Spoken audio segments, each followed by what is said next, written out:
Alright, take two. Oh yeah, enjoy. On my behalf, JJ Styles, ZotTheAvenger, the Optical Illusion, JJ Baker, Mr. Judson, Gerald Baker. Yeah, I think I should just upload this shit, cause, yeah, I'm just a little too sober to listen to my life right now.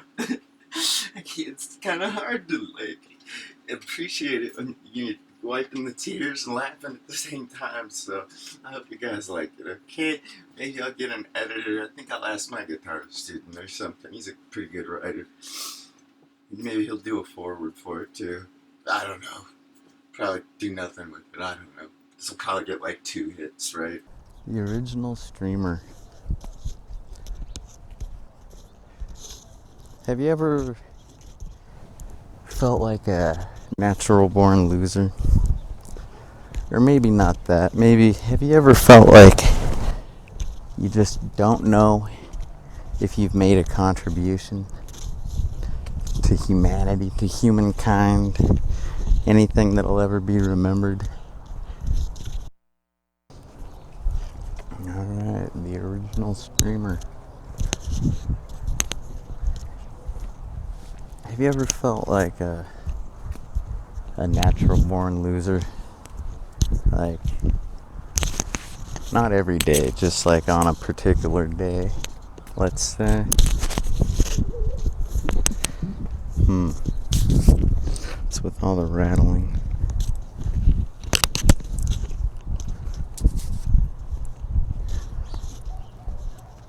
Alright, take two. The original streamer. Have you ever felt like a natural born loser?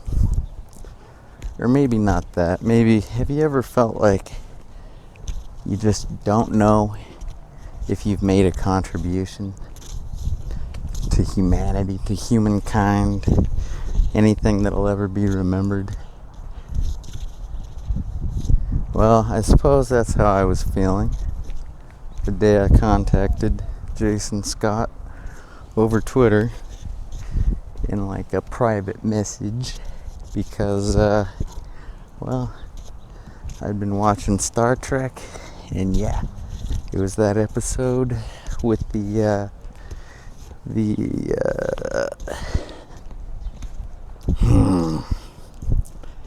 Alright, you know what? We'll get back to this chapter. Alright, or this intro. Let's try and figure out something else. What's a good story I'd like to tell? I know I got a few. Alright.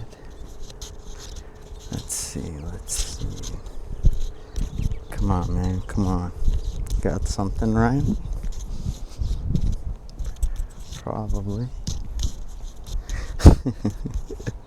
I hope so. Trying to write a book.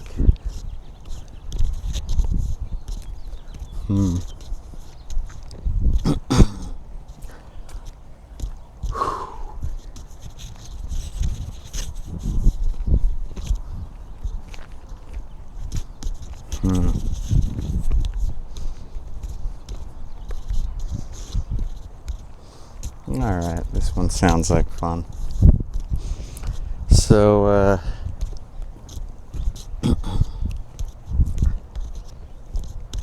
cyber censorship.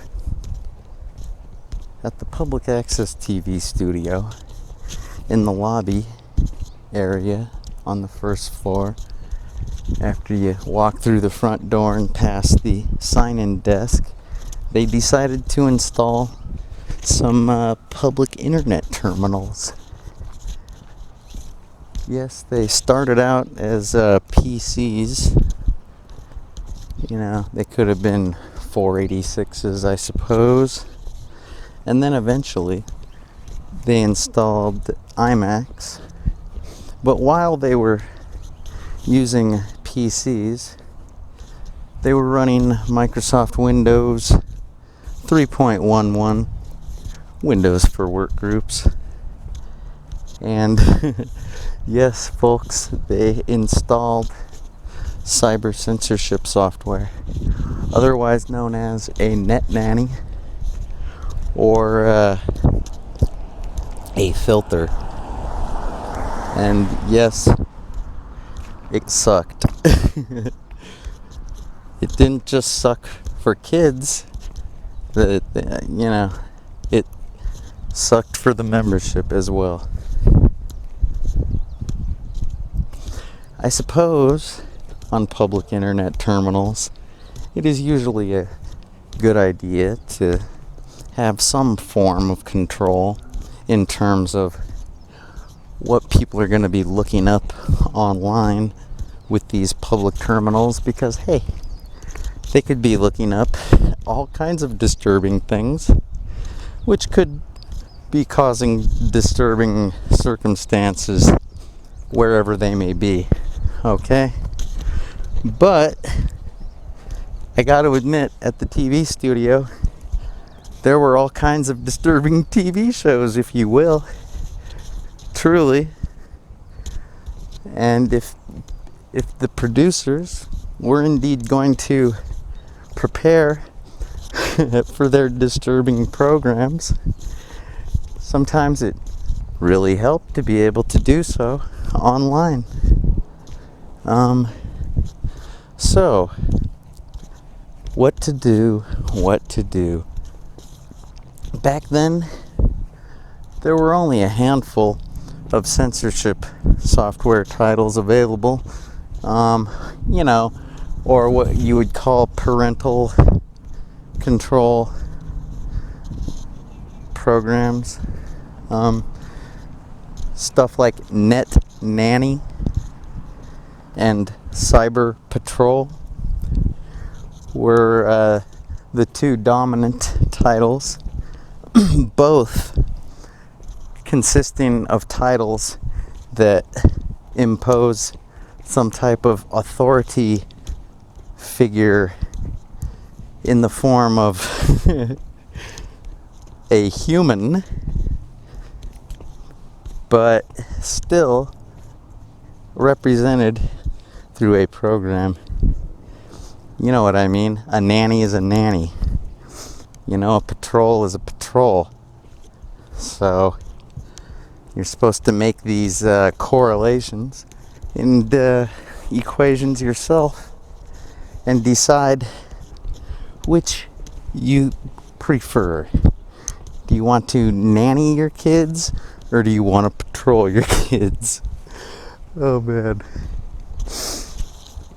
I gotta admit, I really do hate censorship still to this day. Kind of goes against everything I believe in. Namely, that all information longs to be free. Most people think that sounds crazy. Usually saying things like, all information? You don't mean all information, do you? It's like, well, I would say so, yes, in one form or another. Available and disseminated appropriately, as the case may be, with the proper avenues and access routes available to get this information. Yes. Fuck yes.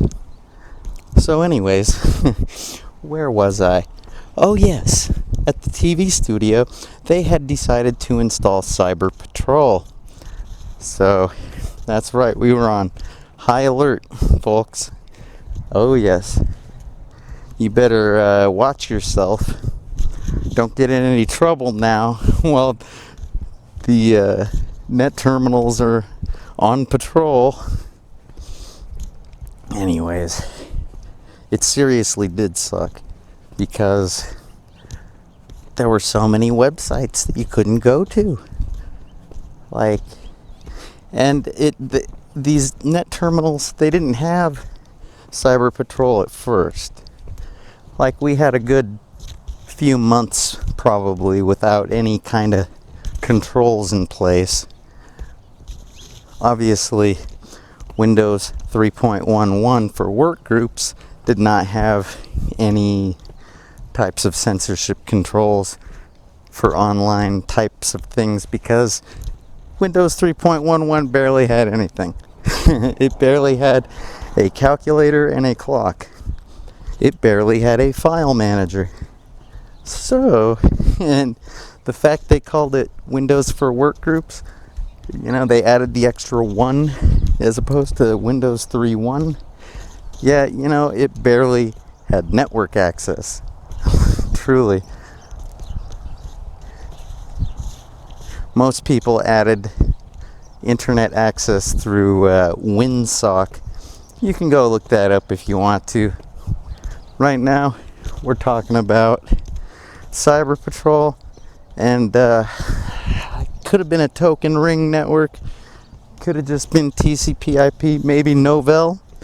Can't remember, but I do know that Cyber Patrol was messing things up for everybody. And well, it just so happens that I searched online for a way to circumvent Cyber Patrol, and yes, found one in the form of an MS-DOS batch file that worked very effectively. The nice thing about it was you could disable Cyber Patrol when you ran it the first time, and when you ran it the second time, it would re-enable Cyber Patrol, so that way no one would be the wiser. Of course, some of the membership noticed I was accessing websites that I probably should not be able to access, and they just had to shoulder surf a little harder and figure out what was going on. Sometimes that was enough for the membership, just satisfying their curiosity and knowing that such a thing could be done. While other producers actually felt the need to talk to me and ask questions.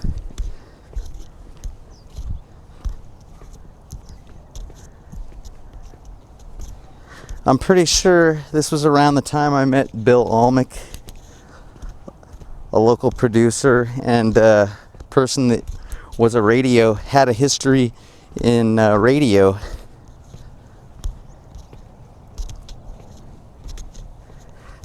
He asked me, "Hey, Zot, how are you going to that website?" Of course, I was taken aback. In fact, I was scared shitless because I didn't really think anybody knew what I was doing. And on top of that, I was thinking, how does this guy know my name? Am I busted? Holy crap. But no, Bill was just curious and probably wanting to know so he could further his own online curiosity satisfaction. So I reacted quickly, seeming startled, saying, "What? Huh? Who, me? I'm not doing anything." Suddenly realizing that maybe the front desk receptionist might be able to hear me, or the member services representative, as some people called them. So I toned it down a notch and asked this guy, "What are you talking about? Who are you? What do you want?" Bill introduced himself and reassured me that he was a producer just like me, and that he was familiar with many of the people I was familiar with down there at the public access television studio. And then he asked me again, "So, Is it just me, or are you accessing websites that you should not be able to access? Zot? And I say to Bill, I say, well, I think I should be able to access them. And he let out a hearty laugh to that. Ah, ha, ha, ha. Indeed, Zot, indeed. Bill seemed like a pretty nice guy. Pretty good-humored individual. So I figured I'd let him in on the secret. I informed him, yeah, okay, I'm running a little program off this floppy disk that I brought with me, and it lets me get around the Cyber Patrol, okay? And, before I leave, I run it again to turn Cyber Patrol back on, take my floppy disk with me, and so far, nobody is the wiser. And, or nobody knows better, since I already said the wiser earlier. And I'm trying to write a book here. Alright, so, of course, Bill finds this all very interesting, but his tone is finally starting to hush down a little bit, realizing that I was trying to speak in a hushed tone and like, hey, psst, hey buddy, keep it down, they'll hear us, that kind of a thing. So, he was curious if he could borrow my floppy disk and try it himself. I quickly shut down the web browser, ran the program, the batch file off of the floppy, closed the MS-DOS command prompt window, ejected the 3.5-inch floppy disk, gave it to him and said, here, just keep it, I can make another one. Good luck. And we became fast friends after that for many years. Yes, we even worked on a program together called Underground Music Videos, well after Video Games and More was completely over with.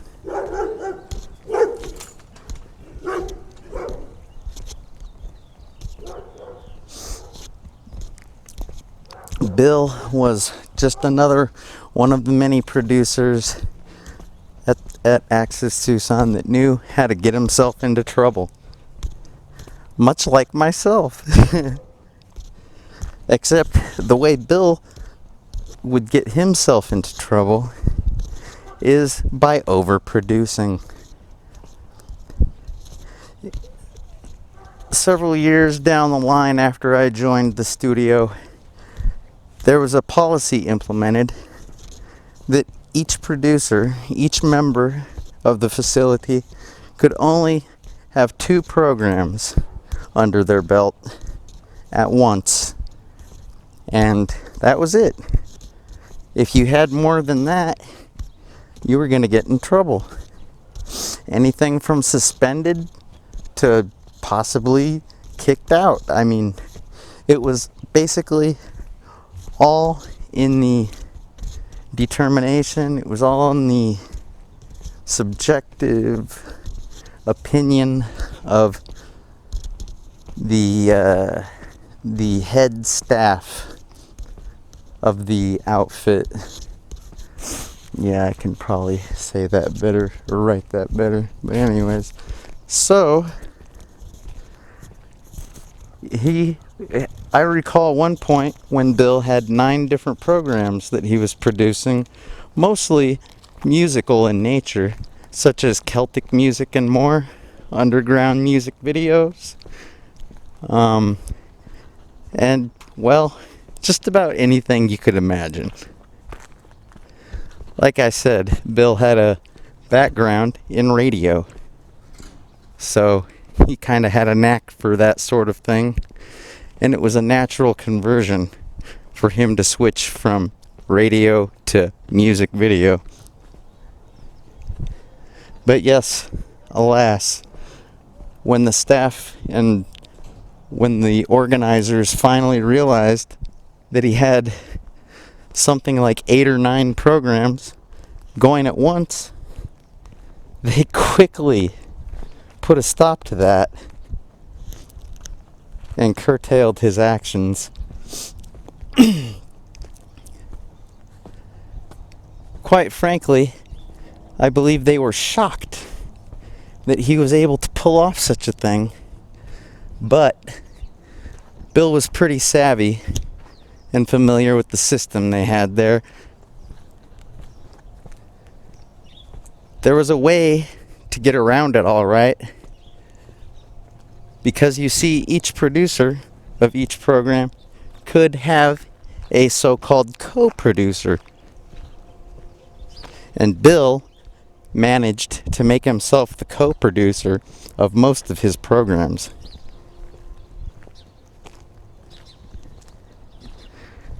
Yes, I suppose I was an enabler. I suppose I was a bit of a... oh, what do they call that? I guess an enabler. Huh. Isn't there another name for that, though? When you help people testify. Alright, anyways. Yes, I guess I was a bit of an enabler. Or perhaps a total enabler.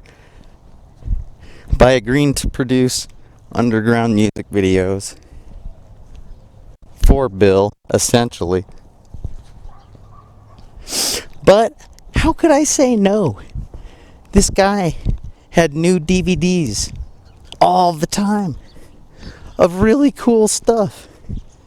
Totally underground rock videos that I had never seen before. Like the kind of stuff they weren't playing on MTV, you know?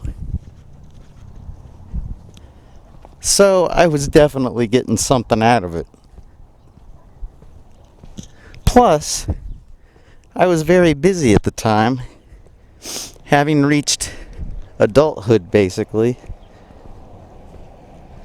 and now having to pursue work in order to pay my rent, so me and my significant other could afford to live and stuff, and also go to school and try to earn my college degree in a relatively normal amount of time. They do call it a 2-year college after all.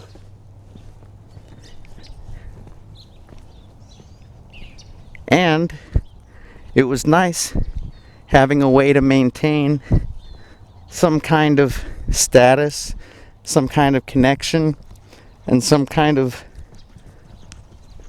way to socialize at the television studio, even though I really didn't have the time to produce anymore. I was still producing. That's right. Thank you, Bill.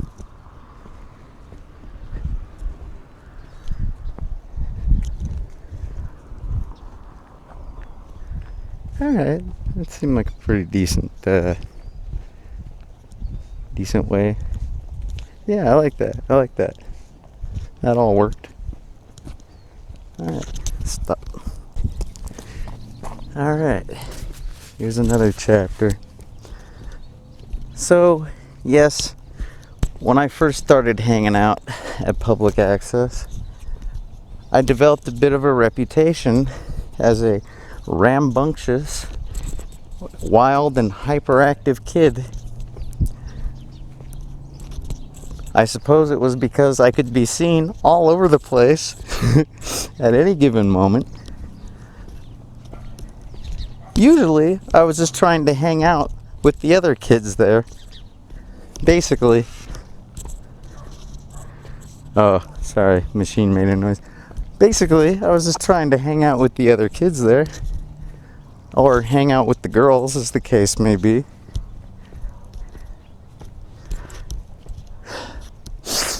Yes, Omi, or Amelia,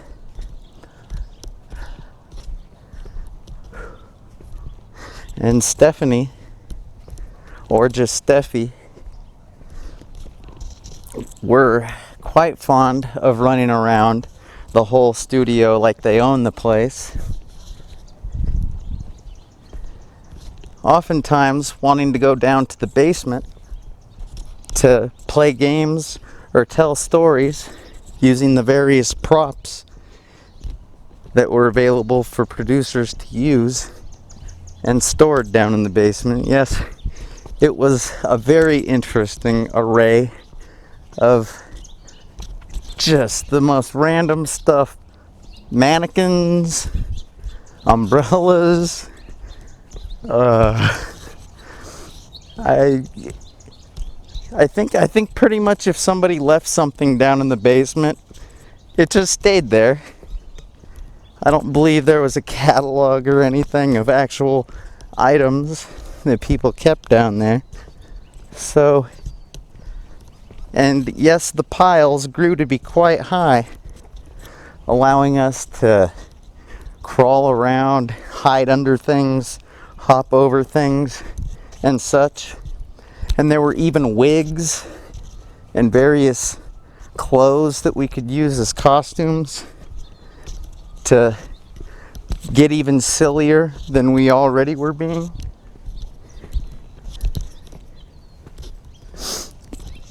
Of course, we couldn't stay down there forever.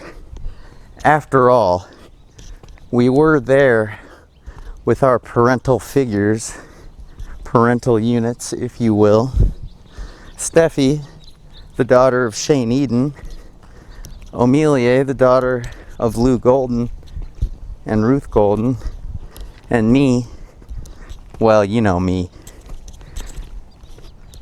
So, after a good amount of time had passed, and we had noticed on the round wall clock, we would either all stroll to the elevator and ride our way up to where the studios were, or if we just couldn't control ourselves, we'd go storming up the steps all the way from the basement through the first floor up to the second. Whatever made the most sense at the time, really. And of course, if we were going to go ahead and storm up the stairs, up the steps like that, it only made sense to continue running down the hallway and then eventually flinging the door open to Studio A or Studio B, and then running into the studio to, well, just let our parents know that we were okay, let our presence be known with a quick circle around the studio, and then back out the door again. Yes, I guess it was pretty crazy. We were all preteens, and I suppose none of us were particularly hyperactive per se, but once we got around each other and had a chance to play, the hyperactivity was only natural.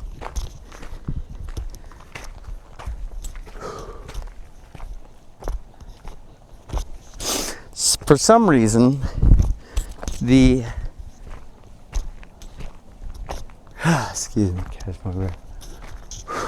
For some reason, people were calling me Mini Horowitz. I believe that nickname had started over in Studio B at the Forbidden Zone, produced by Marty Catola and hosted by him and Cliff Campbell.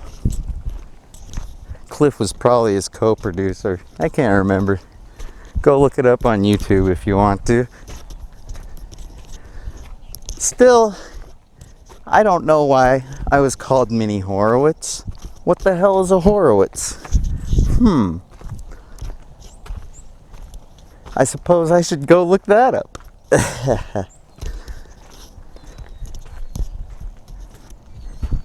But that was just one of the nicknames that they were throwing around for me. The short, fast, and seemingly everywhere kid that they had yet to meet. Yes, the kid wearing the Vans tennis shoes, or maybe Airwalks, and the Stussy hat, you know the kind, the floppy Stussy, yeah, floppy hats, blah blah, and crazy t-shirts, like for example artwork by the artist Pusshead, known for his Metallica album cover artwork.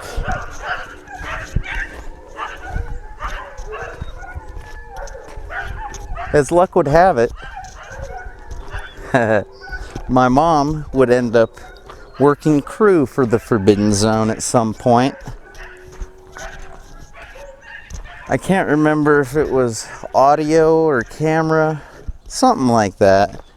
But yeah, so you know what that means. Yeah, when we were playing in the basement, we'd have to run up to Studio B every once in a while so I could let my mom know I was still alive and breathing and hadn't been abducted by aliens or something like that.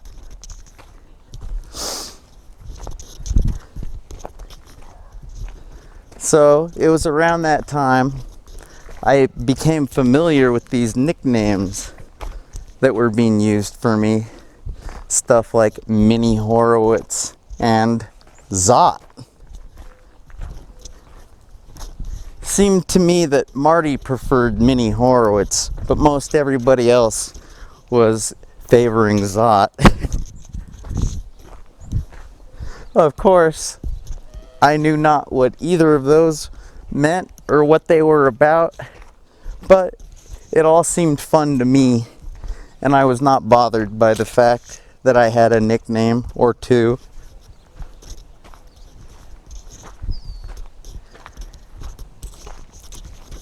So, yes, as time passed, I got to participate with the Forbidden Zone guys in various ways, such as even starring in a little skit or sketch, you could say, where I got to play a crank caller, of all things. And Marty got to meet the crank caller and basically pummel him, much like Jay and Silent Bob. Oops, was that a spoiler? I hope not. Anyhow, where was I? Oh yes, and of course Cliff was acting as the humble narrator. You can go look that up on YouTube too if you want, probably. Yeah. Funny stuff, I tell you what. Alright.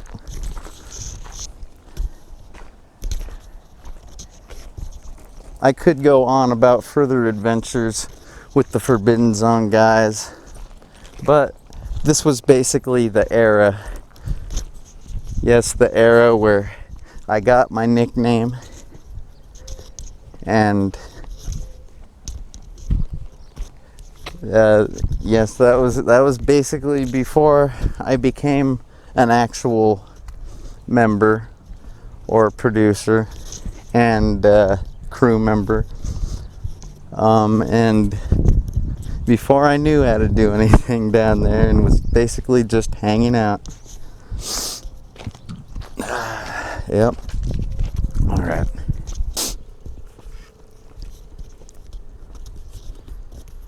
Yes, hanging out at the TV studio was a nice, fun escape from reality for me. even at the tender preteen age of 10 years old, I still needed an escape from reality at that time.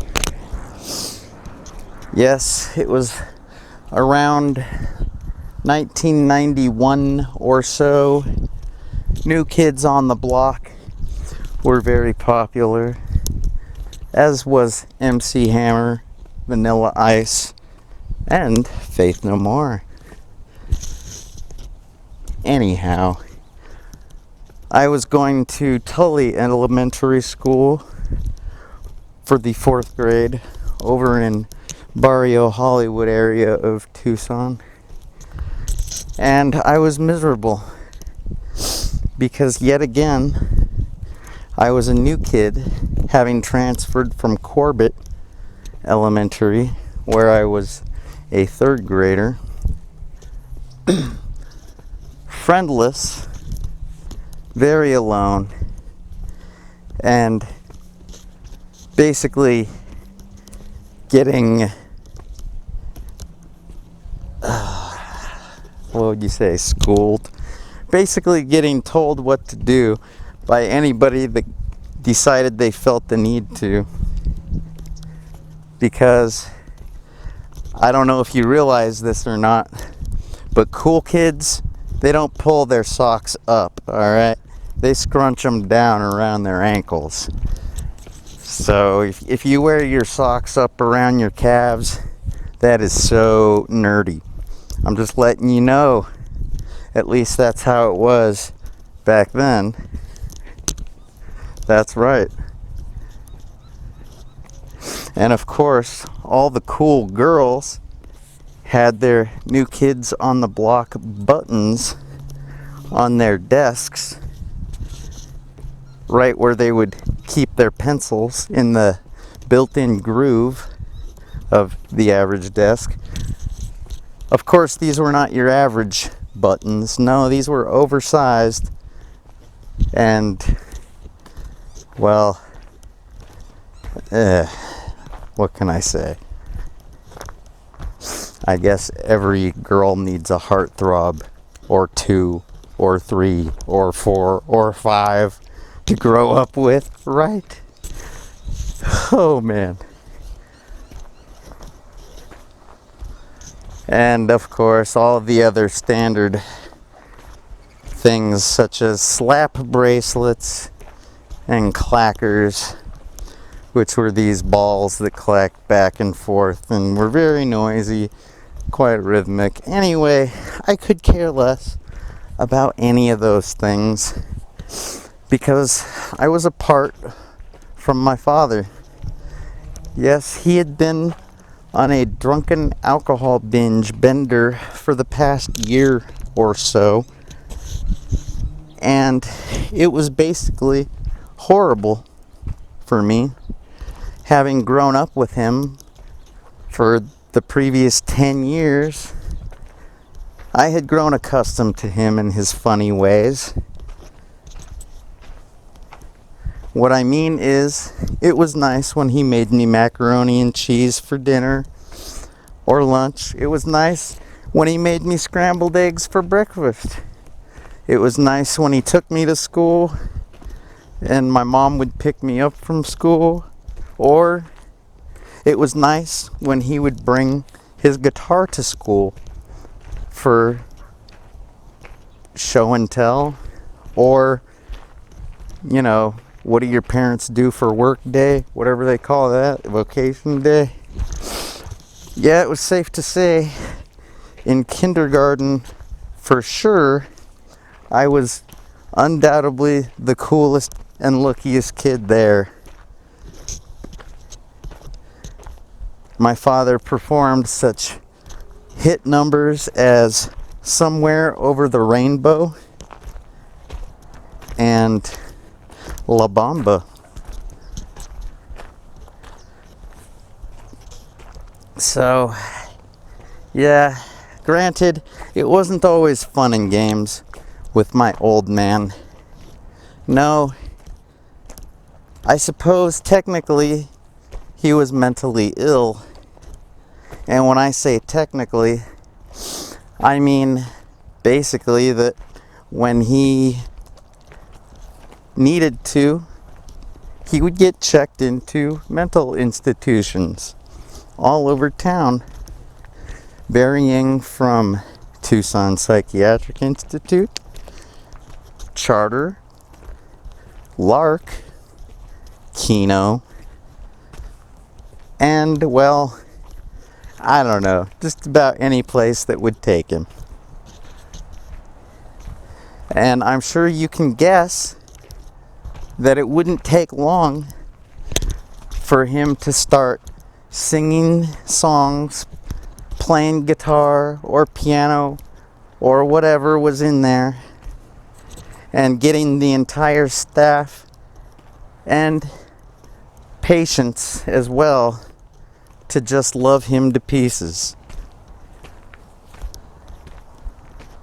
Even though when he checked in, he could be anywhere from ranting, raving, and angry to just overdosed and completely out of it.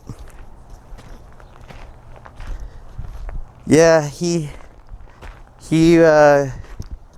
my pops could get pretty stressed out, you know? I mean, playing music wasn't exactly the steadiest gig, so sometimes things were going good, other times not so good. And you could usually tell how things were going based on how crazy he was. Of course, my mother had a theory that he had a self-defeating habit about him, where if he was ever doing too good or getting too close to major success, he would just have to sabotage himself before he could actually attain superstardom and riches beyond belief. But that was her personal opinion and hers alone.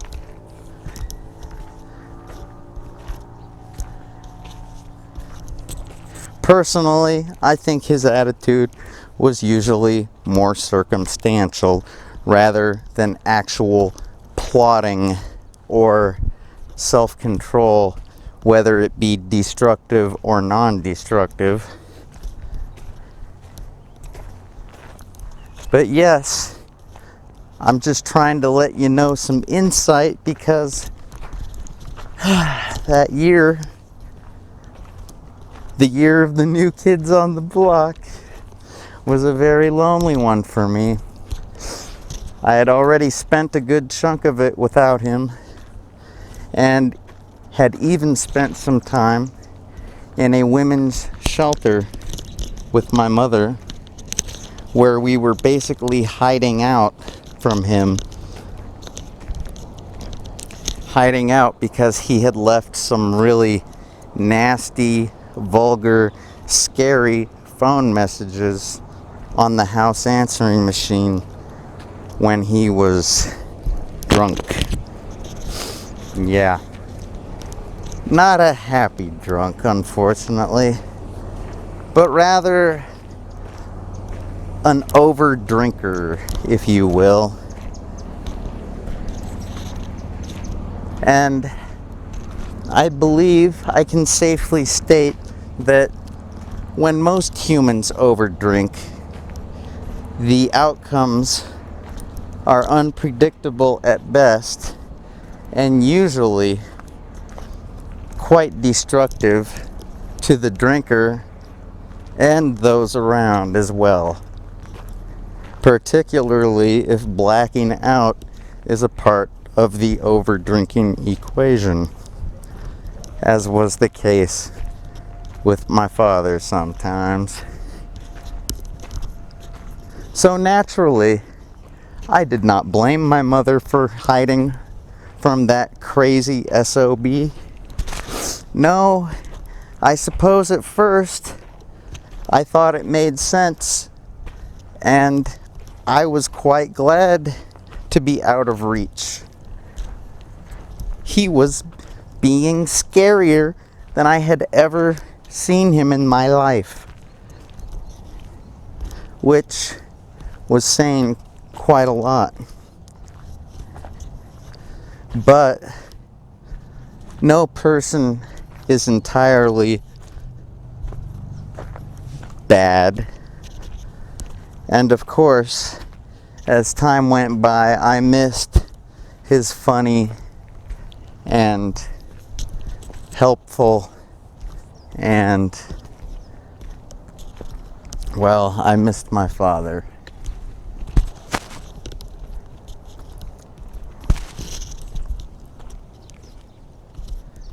So, yes, running away from school to the TV studio where I was free to play with my friends that actually knew me and didn't boss me around, and to hang out with my familiar adult friends and producers that were all so unique and interesting in their own ways. If I stopped playing and bothered to pay attention.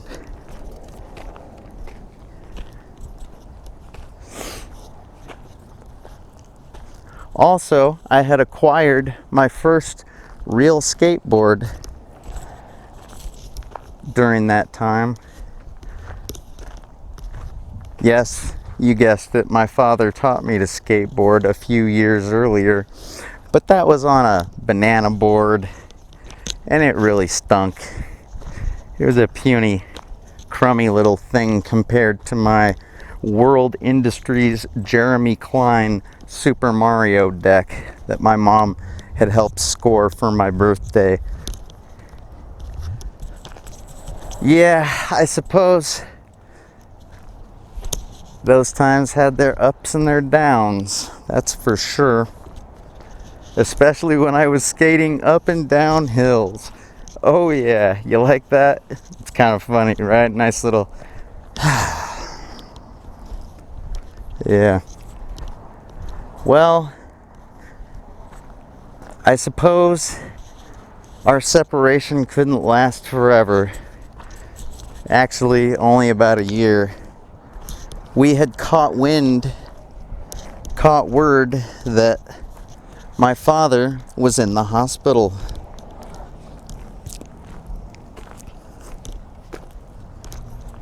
Yes, the hospital I was born in. Apparently, he was there because he had almost died. He had been drinking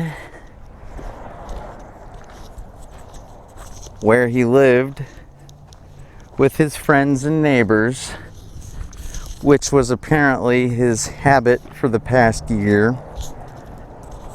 And, well, that habit had led to a bleeding stomach ulcer. And he basically vomited up all the blood in his body, if you can believe that. There's only 8 pints after all.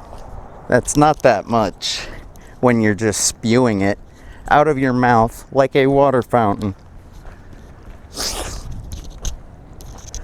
Luckily, his neighbor and friend Scott, I guess, had called an ambulance. And luckily that ambulance was quick. And luckily the doctors at the hospital were quick with their balloons filled with blood, transfusion blood.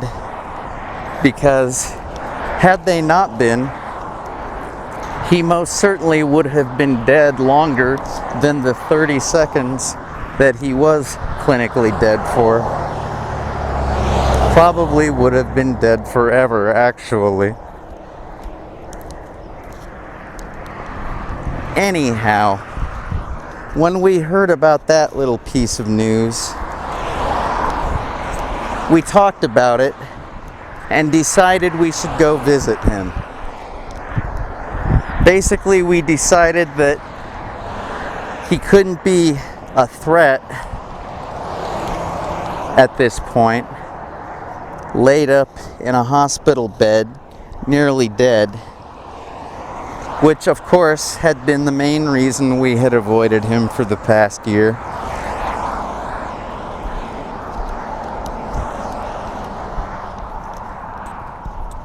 I didn't know how to feel at first. Kind of a mixture of things. But when we got to his hospital room, after reading the number off the door, I saw him and he said, "Mijo! Mijo!" And I went running up and hugged him, throwing myself on top of his hospital patient bed, and started crying, saying, "Daddy-o, Daddy-o, Daddy-o, Daddy-o, I missed you, Daddy-o."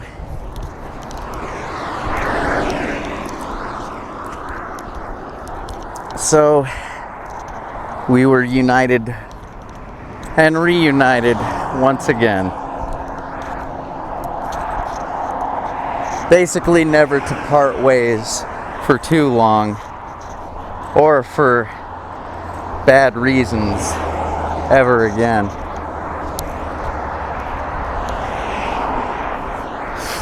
Things did get less lonely for me towards the end of 4th grade, but of course they would get lonely again when I transferred to a new school for the 5th grade. So, yes, for the 5th grade, it was official. I was a full-blown skater dude, if you will, wearing crazy clothing like Santa Monica Airlines Skateboard Company t-shirts with Charles Manson on the front, Limpy's shorts that were, well, anything but short, let's say, and even Dr. Martin combat boots all the way up to my knees.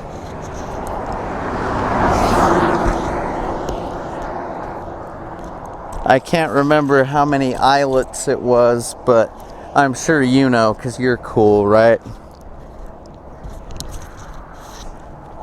Anyhow,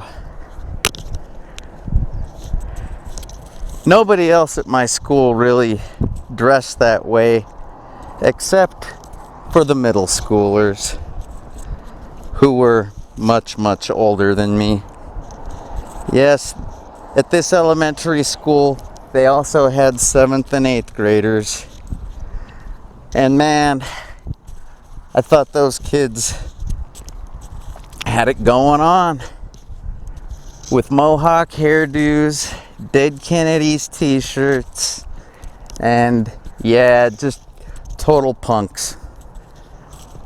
Boy, I tell you, I felt like I was hanging out with a bunch of squares there in the 5th grade, where I was more likely to get made fun of as opposed to complimented for my awesome threads and style.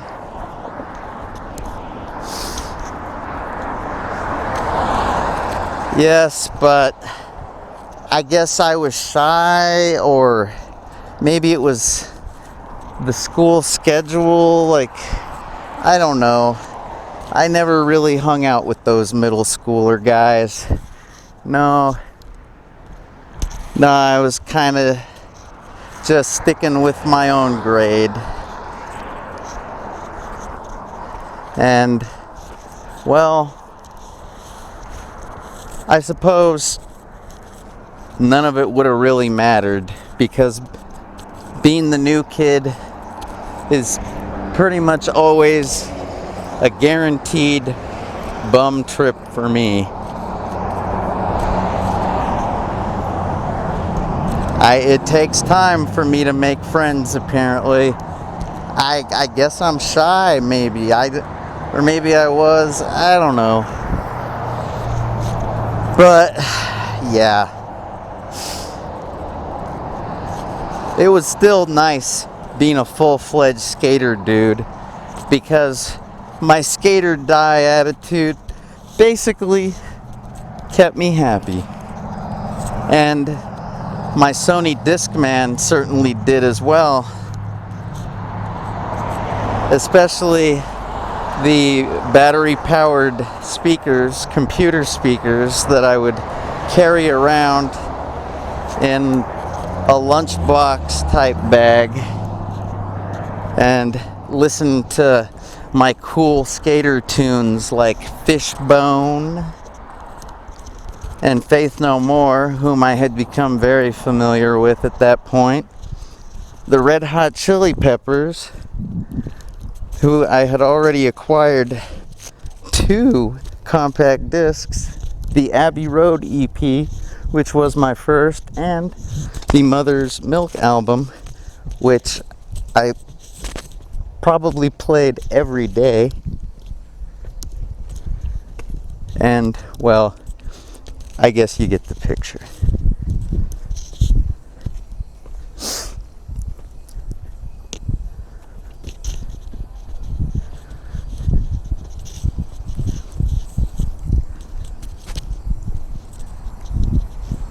Still, though, I could hardly wait, or I don't know. I had to get the hell out of that place and get back to the TV studio where I could hang with my real friends and, yes, get back to producing, because I had become a full-fledged member at that point and was producing and editing and field cameraing and basically just having a blast. In fact, I managed to get 2 skateboard focused productions made during that time period.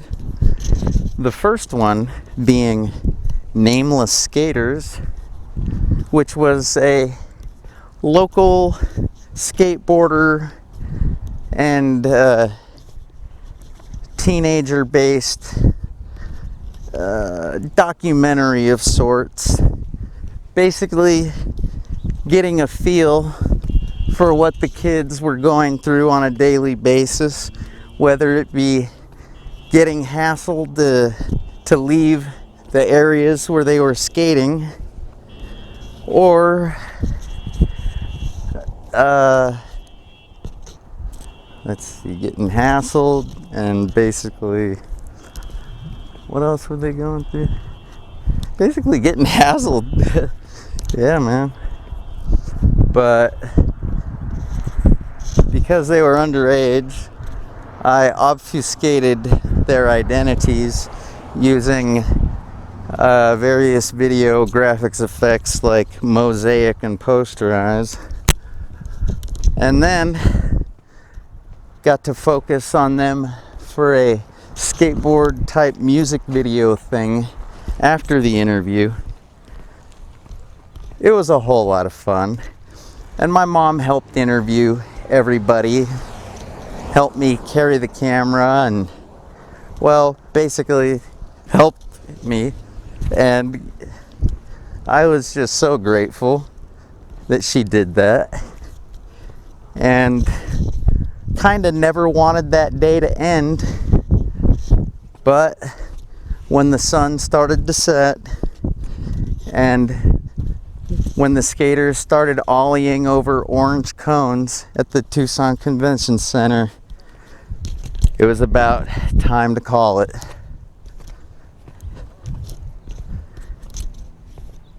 And I managed to enter that just in the nick of time for the Oasis Awards, the local public access awards ceremony, to honor the best productions that had been made and released that year. I did not actually win, but just hearing my name was great, and having everybody know that I was the producer of Nameless Skaters was just totally awesome, radical, bodacious, and, well, bad to the bone, let's say. And yes, it only took about a year down the road for me to go to the Downtown Performance Center, of all places, where they were having the Organ Grinders Skateboard Tour, featuring Guinness Book of World Records holder Christian Hosoi. Yes, the man who had acquired the most air on a half pipe. Holy wow. And Bill Danforth and Eddie Radegui. Bill Danforth was a street skater supreme, being able to carve, grind, slide, and basically just get his way around anything, anywhere, all over the place. And Eddie Radegui was a entrepreneur with his public skateboard company, as it was called. Of course, let's not forget that Christian Hosoi had also become a recent entrepreneur around this time with his MSG, or Milk Skateboard Goods company. Yes, these awesome radical dudes got to set up a half pipe inside the Downtown Performance Center for their tour, and I got to film it. Oh yeah. And I got to interview each I don't want to say radical again, but damn it, they're radical. I got to interview each radical skater as well, with the assistance of my mom once again. Wow, what a cool mom, right? It was amusing attempting to interview Bill Danforth, notorious for his tattooed shirtless appearance. Not sure where to place the clip-on lavalier microphone. He suggested we just use his nipple ring, which indeed worked perfectly.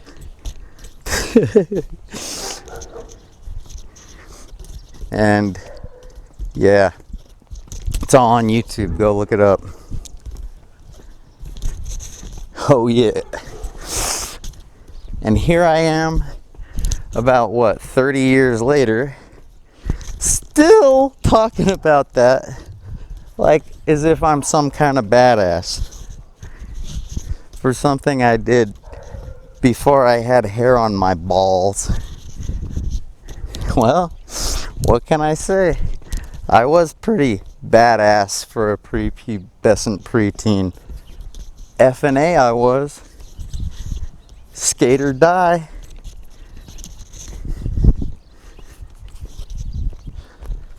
Alright. This is the chapter where I talk about leaving the 6th grade. Yes. By the time I was in the 6th grade, I was kind of starting to fit in at my new school, having actually lasted from the tail end of 4th grade through 5th grade, and yes, now into 6th grade. Probably the longest stint, or the longest amount of time I had spent at one school,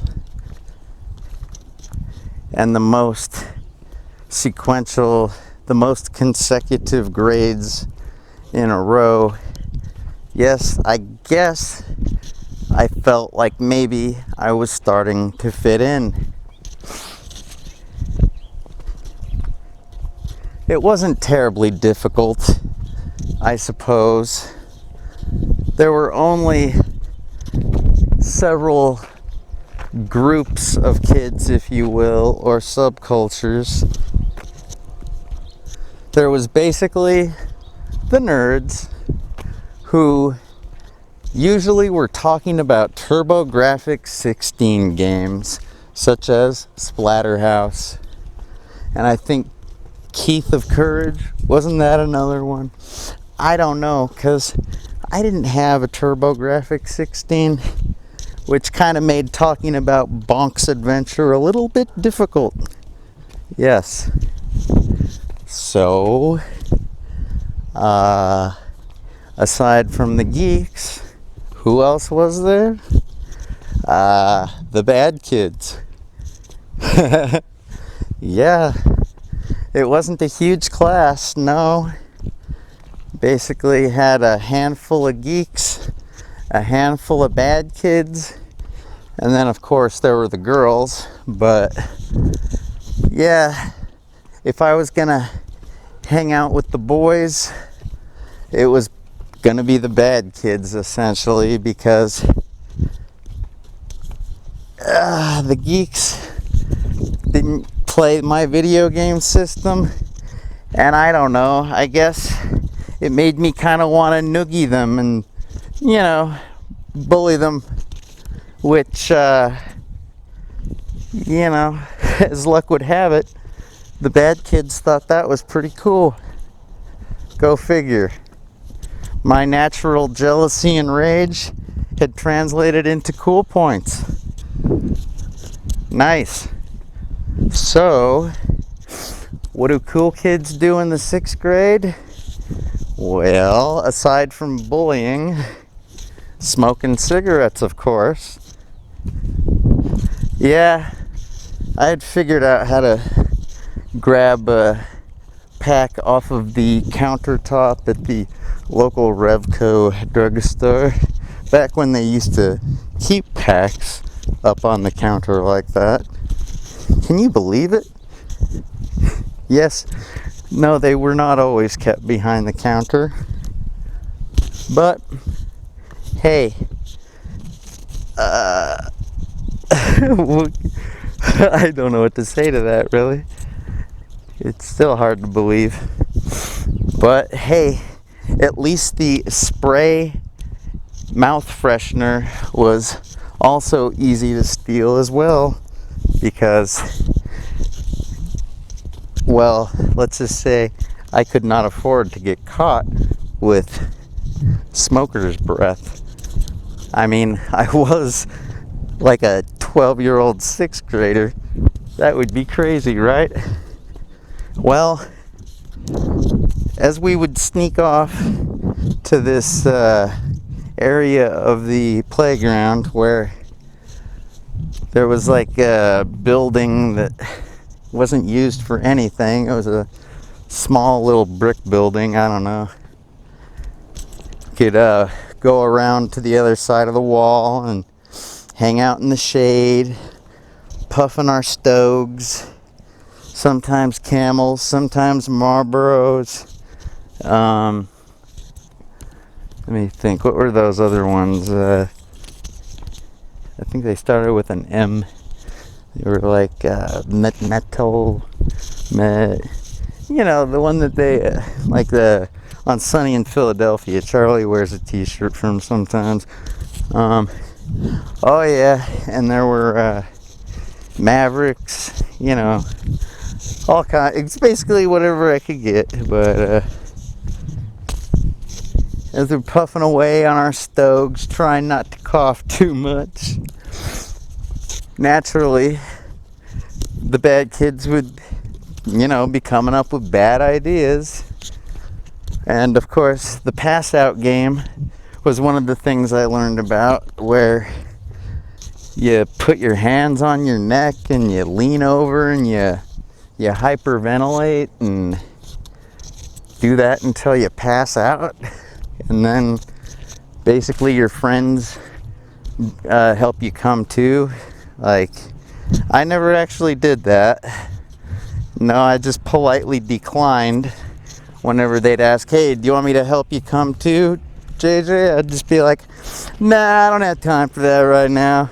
I don't want to go back to class all woozy. So they were cool with that.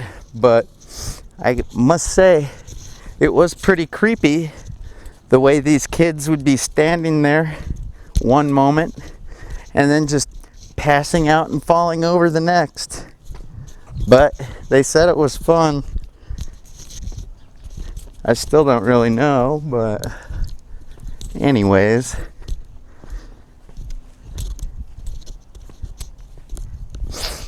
Somehow, we never really got in trouble. I guess that building came in handy.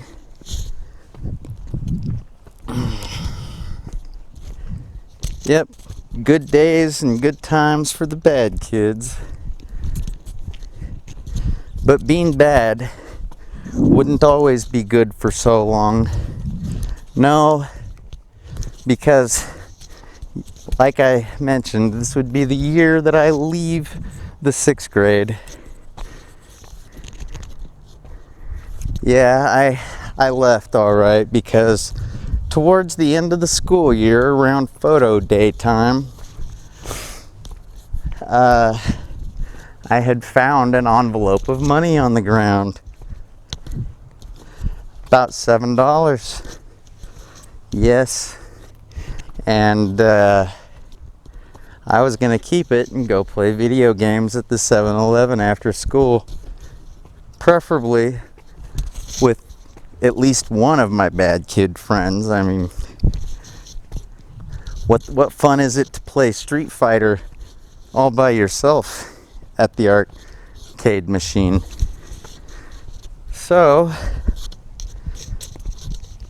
having quickly placed my foot over the envelope, sliding it ever so smoothly close to me, and then bending down to tie my shoes and pocketing it,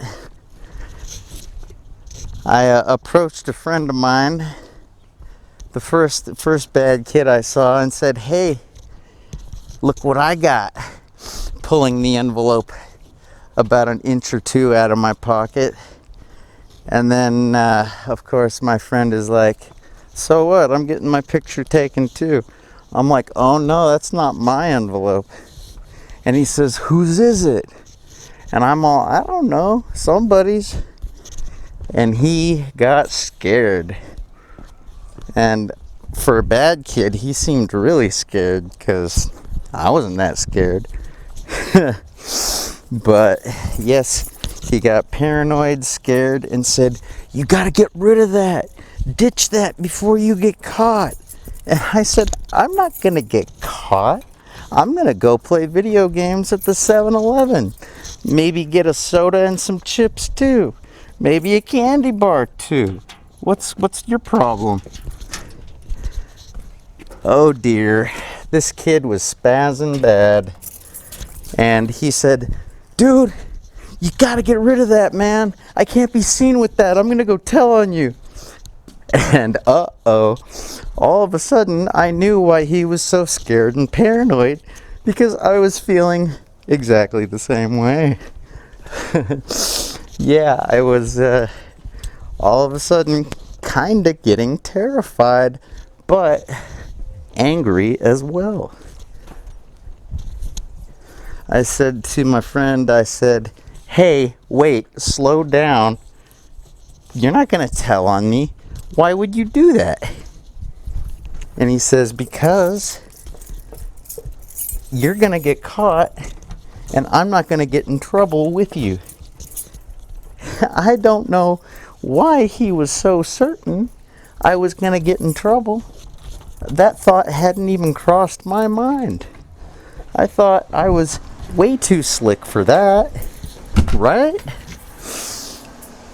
So I say to him, "You better not tell on me or you're gonna regret it."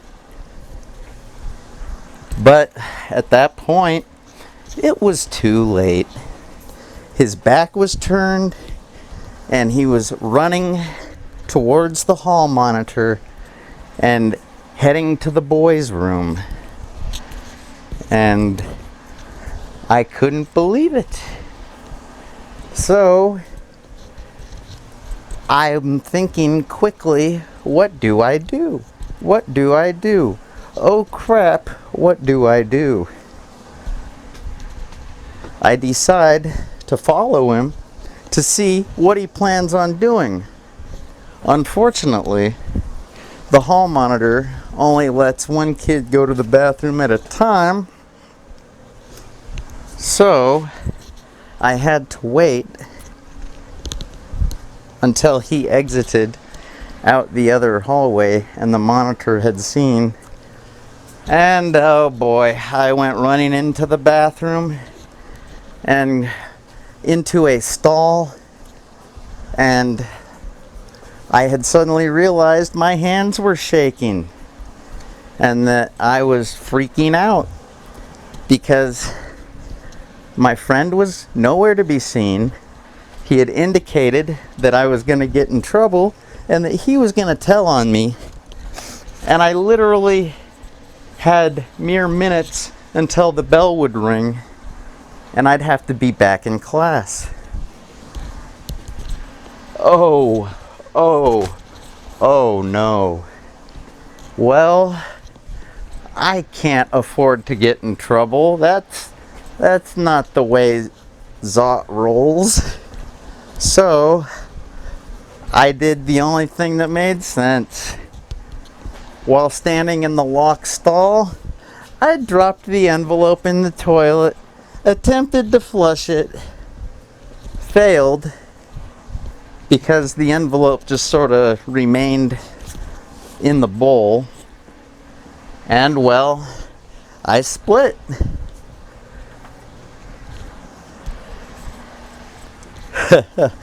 Yeah, it didn't take long for somebody to find that envelope of money floating in the toilet. And of course, the hall monitor knew it had something to do with one of the kids who had been in the bathroom recently. Of course, right? So, guess what? Me and my friend got called into the principal's office because it was basically either me or him that was responsible for the money.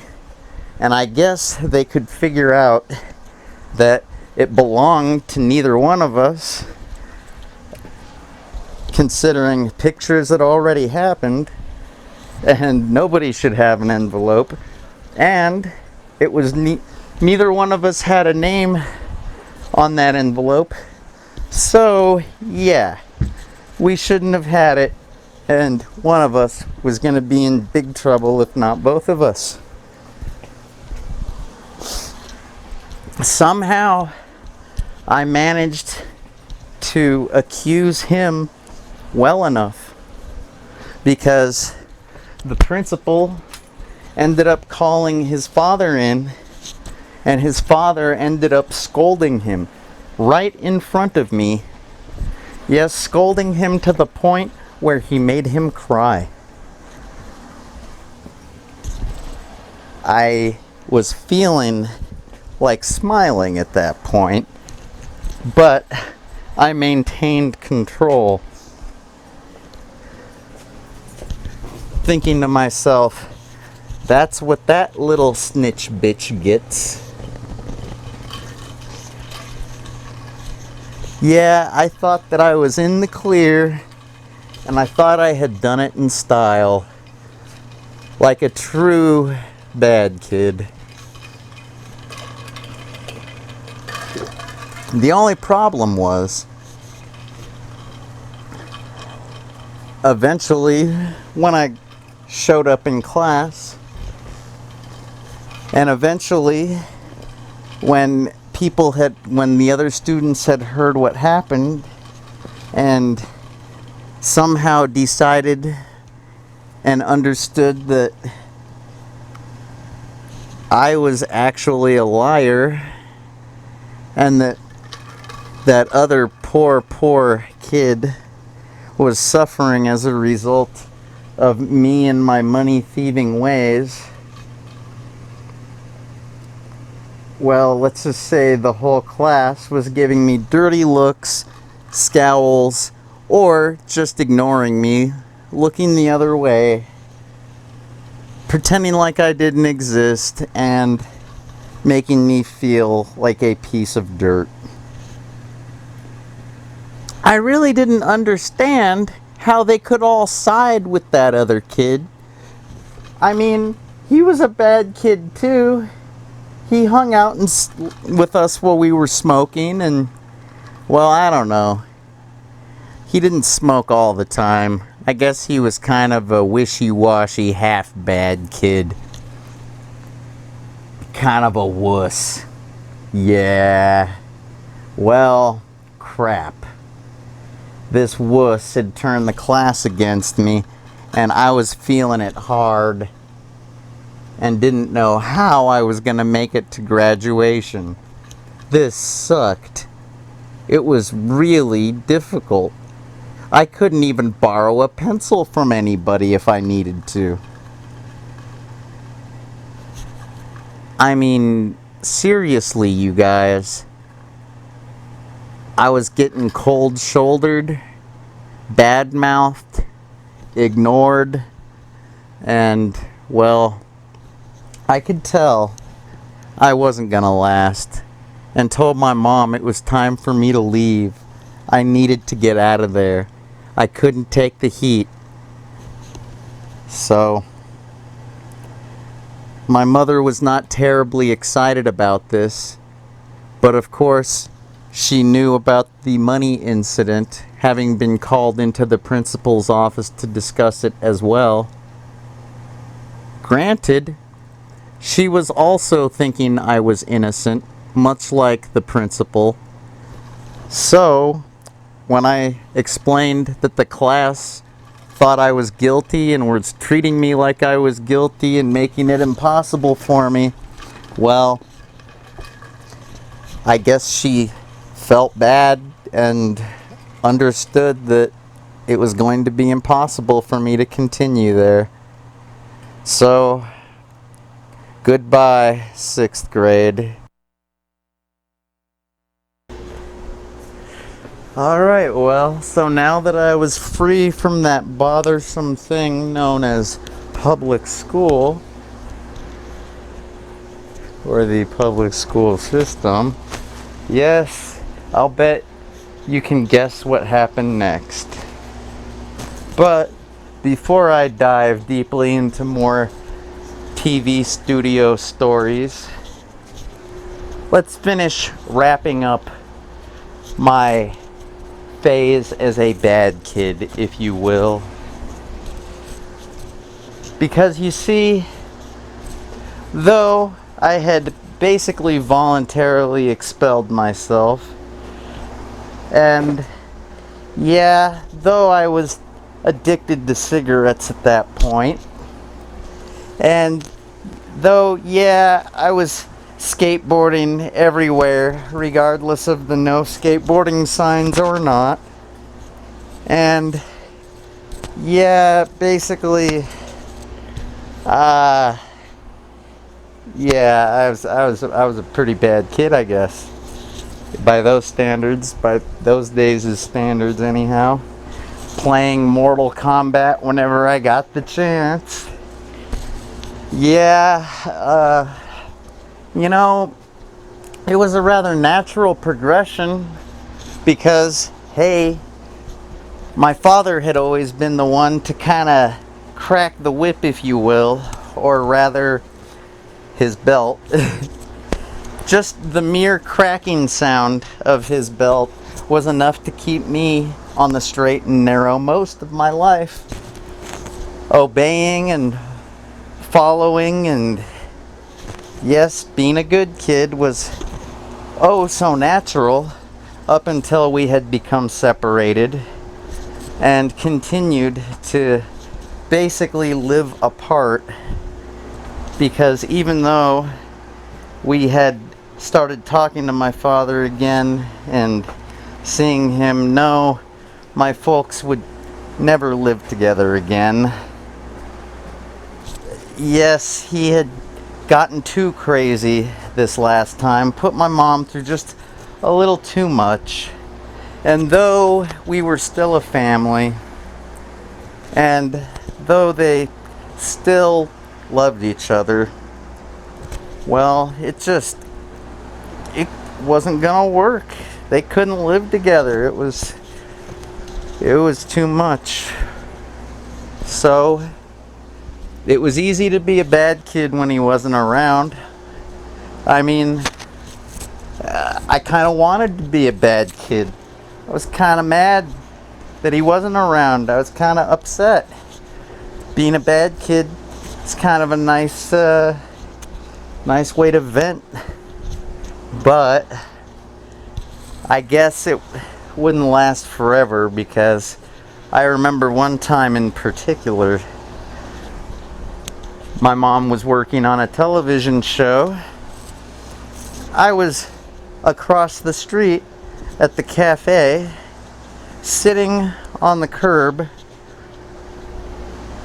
smoking a cigarette. Yeah, I didn't care who saw me. What were they gonna do? Snitch me out to my mom? She wouldn't believe them. Plus, I had my minty spray breath freshener. But surprisingly enough, my father walked up on me from out of nowhere and tried to bum a butt off of me. I made the motion like I was going to put it out, but having then realized what he had said, what he had asked for, and taking the whole situation into context, I just held my cigarette in my hand and fished my pack out of my pocket, flipped the hard pack lid open, allowing him to grab a stogie, and then flipping the lid back shut, putting it back into my baggy shorts. He then asked me if I had a light, and yeah, I had some matches. No, I hadn't quite learned about jump starting, or what some call goose fucking or monkey fucking or whatever. Basically, I hadn't learned how to light a cigarette with the cherry yet, so I gave him my matches too, and well, we just kind of hung out there puffing away. It was awkward because, well, you know, he wasn't smoking at that time. He wasn't smoking cigarettes. He had just like nearly died. That was a bad idea, right? But then again, I guess it was a bad idea for me too. But we just sort of hung out, and he sort of rapped, you know, like smokers do, asking, you know, questions like, so, how long you been puffing for? And I told him, not too long, in my high-pitched little kid voice. And he says back to me, he said, yeah, well, I figured that much. Pretty funny. I mean, a little kid, how long is a little kid gonna be smoking for? Not too long.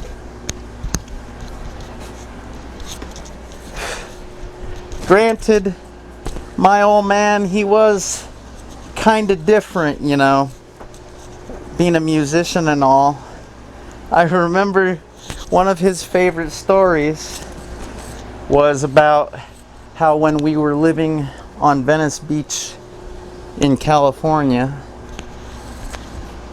how when we were walking down the boardwalk, some local or what have you offered to sell us some LSD for like $5 for a hit.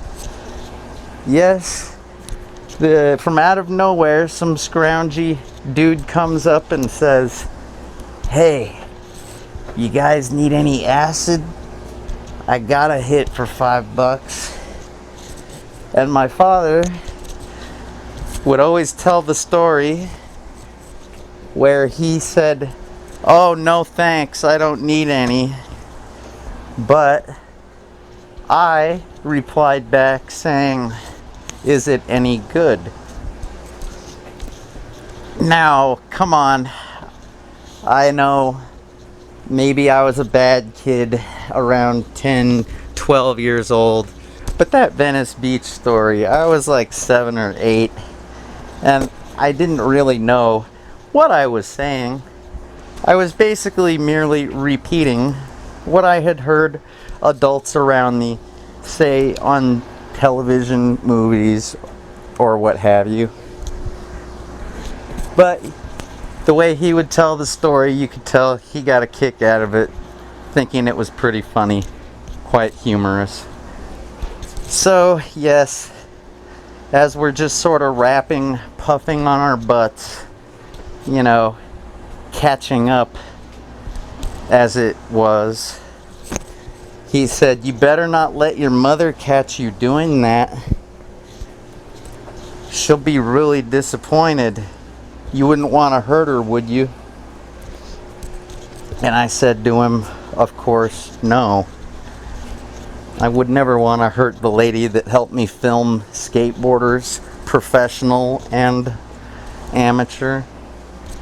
No, I wouldn't want to hurt my mother, the lady that quickly took me out of a dangerous environment.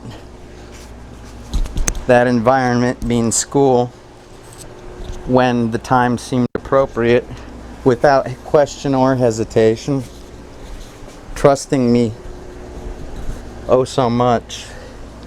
Yes, I could not lie. I told him no, I wouldn't want to hurt her. And he said, "That's good, mijo. You should always be good to your mother. Always." And I suppose that was the last cigarette I ever had as a preteen.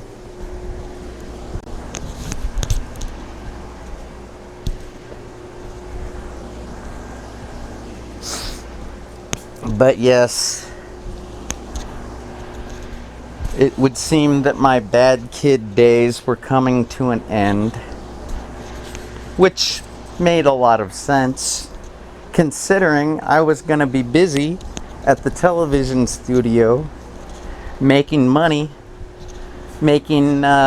helping with programming in any way possible, because usually if you could volunteer as a cameraman, an audio guy, or even a Grass Valley Switcher director, you could earn a quick $10.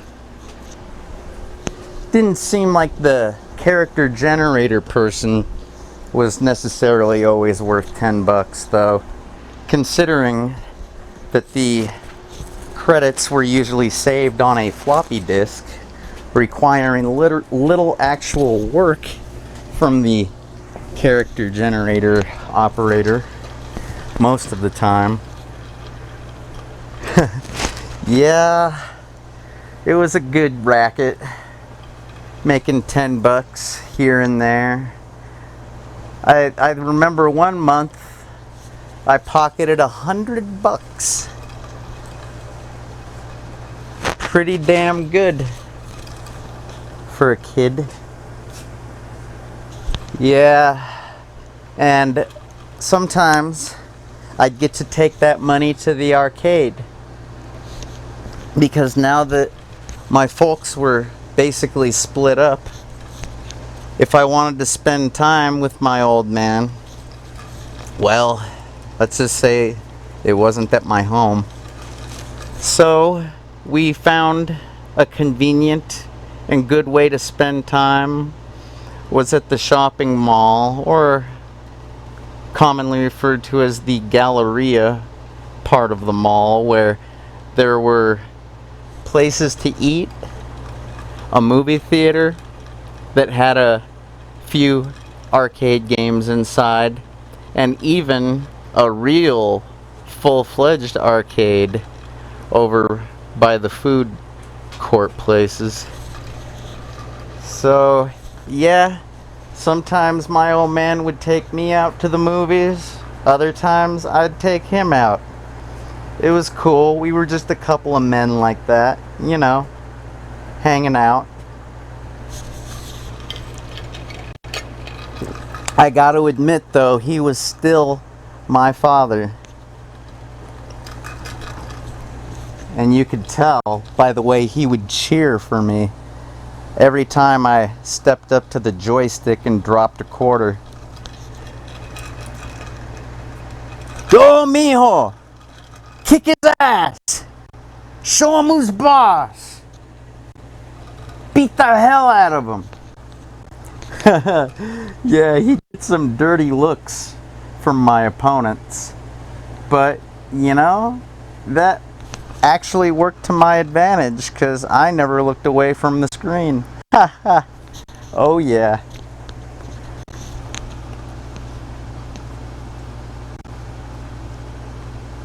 Granted, it isn't like we were being jerks.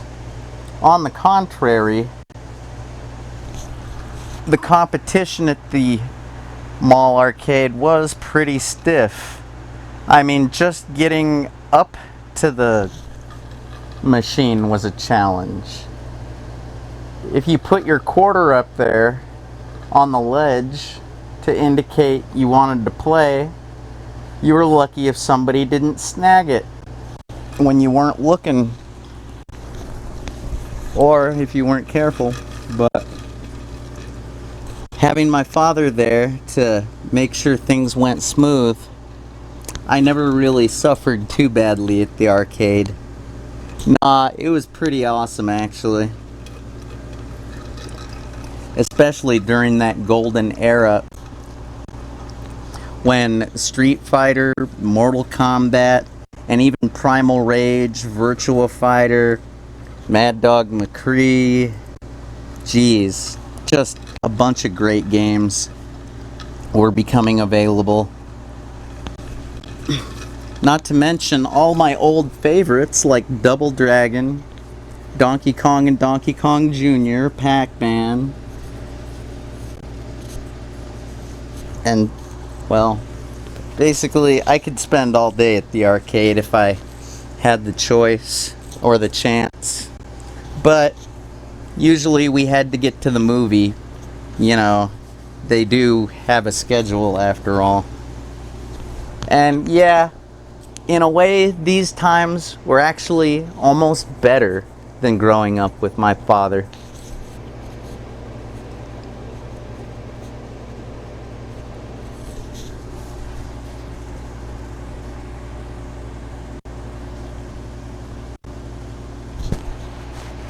But believe it or not, my uncle, his brother, would become a producer down there at the TV studio after not too long. And yeah, once again, I had another show to work, another $10 to earn, another close friend, another producer that I knew. Yeah, it was quite the tight-knit community I had going on, you could say. But really, all that mattered to me was figuring out what in the hell was I gonna do as a producer, because I really wanted to be like a fixture there.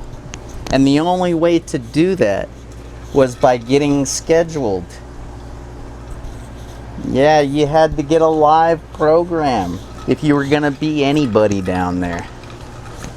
It's like, yeah, getting your pre-recorded programs that you had edited together, getting that scheduled for cablecast was all fine and dandy, I suppose. You know. But for people that were down there all the time, hanging out, working on programs, live programs, well, it just didn't compare. the energy, the excitement, the social scene, and, well, let's just say I had to get a show of my own. I had to figure out what I was going to do, and I had to figure out how to do it quick. Because, man, I was getting old. Time was flying by.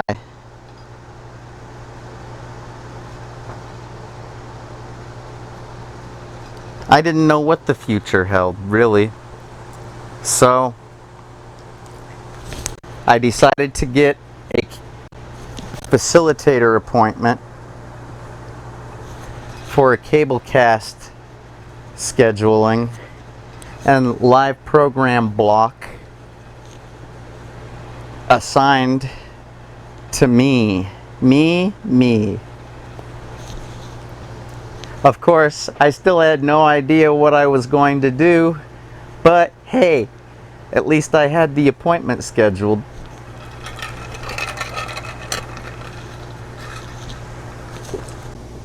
You know, let me tell you, I could write a book.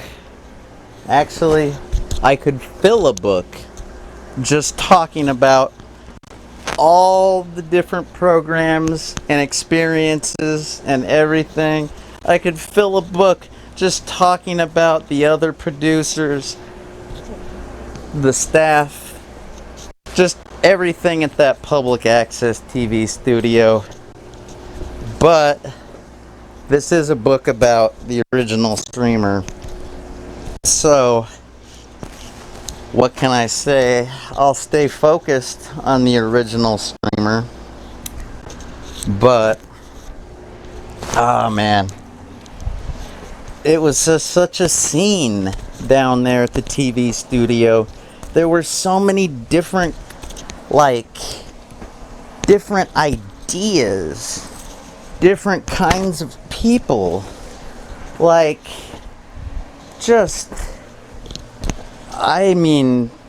figuring out how to fit in could be a full-time job, especially for a kid who hadn't figured out or done any of the things that most of these programs were about.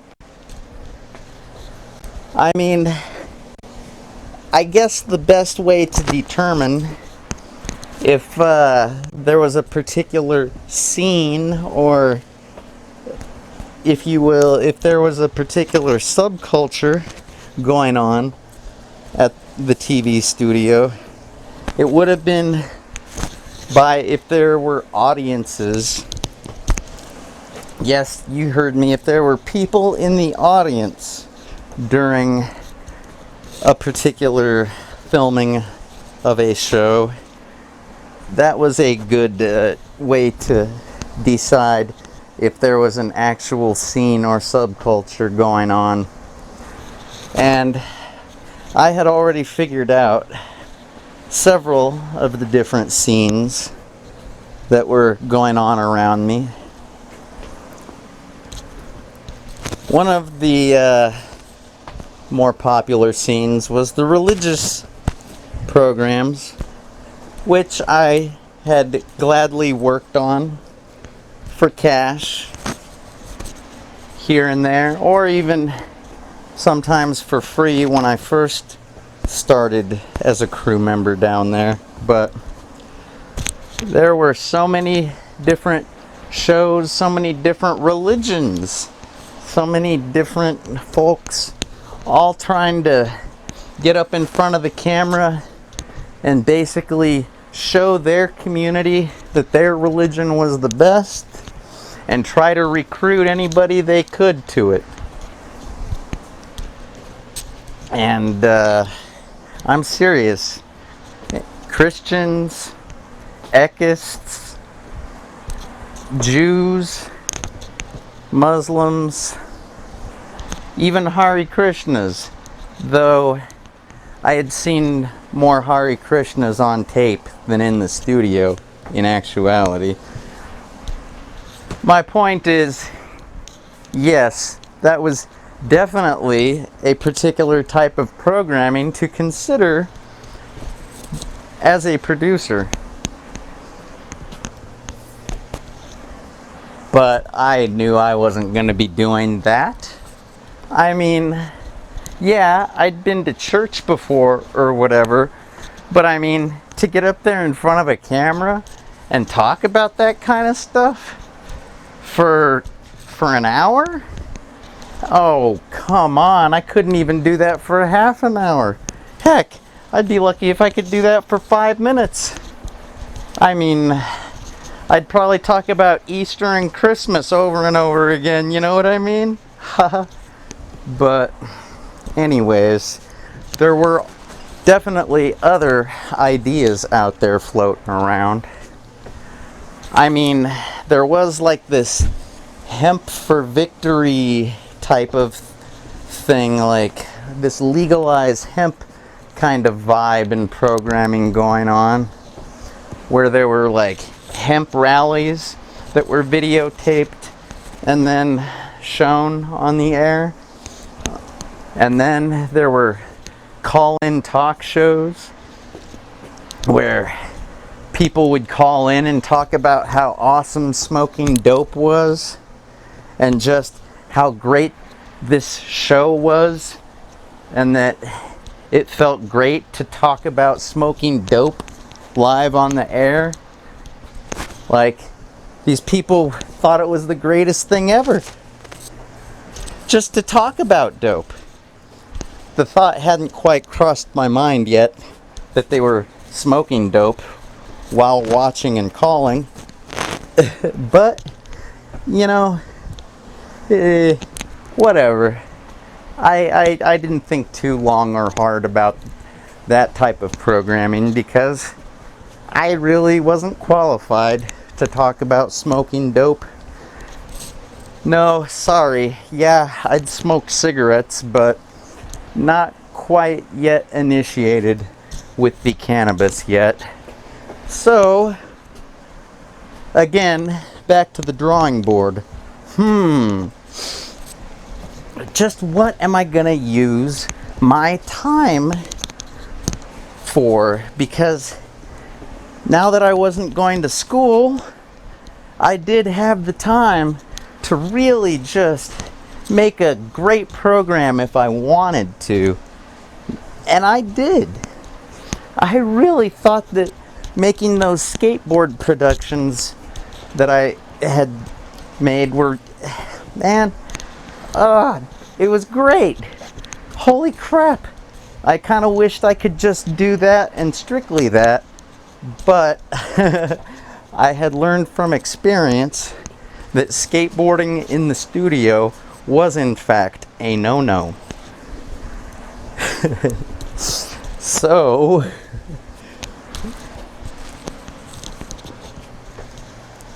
when I say back to the drawing board, I'm thinking about the different programs and the different ideas. Gosh, so many programs, so many ideas. There had been a show called Dance Club at one point, and somehow the producers had managed to actually fill up Studio A with just dozens of dancing kids. Just teenagers from all parts of town.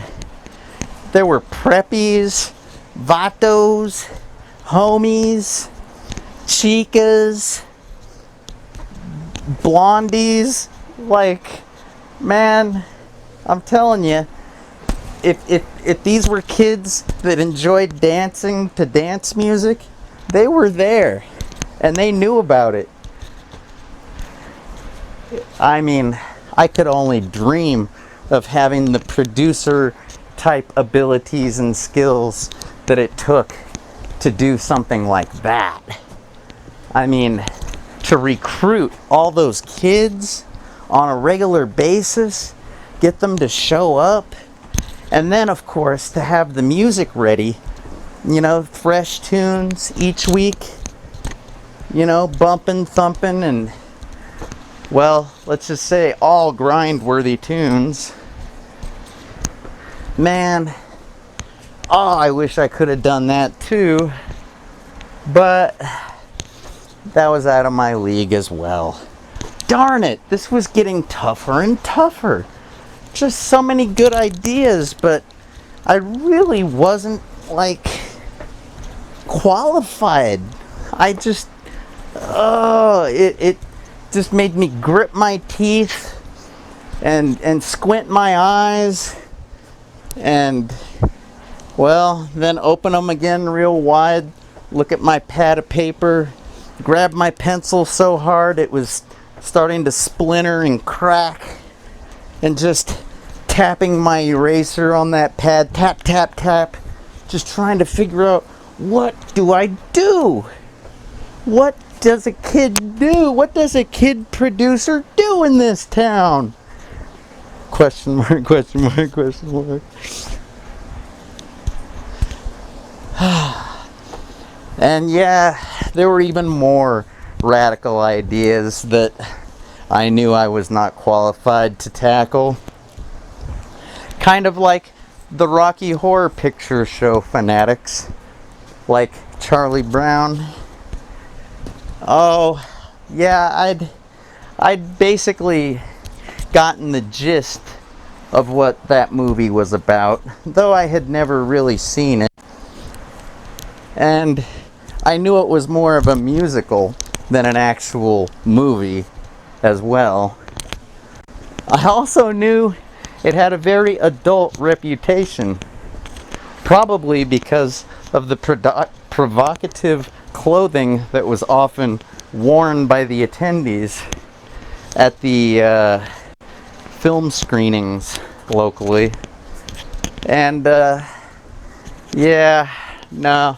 And I also knew about the drag queen runway shows that were happening on the Tony DeNino's The G Word every Friday night or so.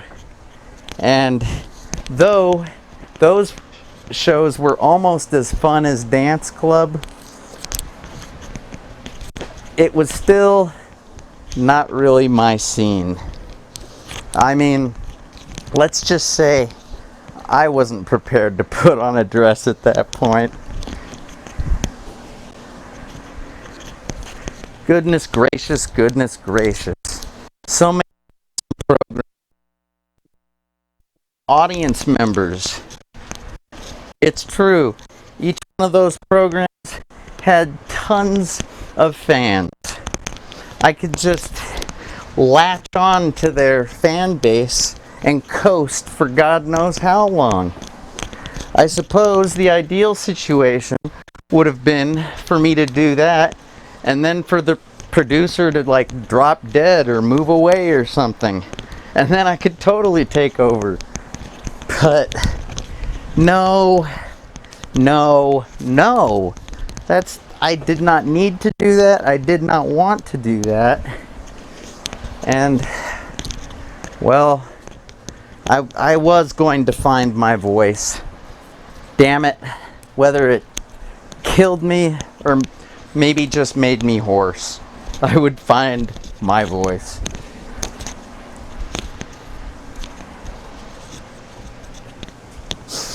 Granted, there were still more ideas to be looked at. If you can believe it, there was actually a strong UFO community happening down there, thanks to Ted Lohman and his UFO AZ people.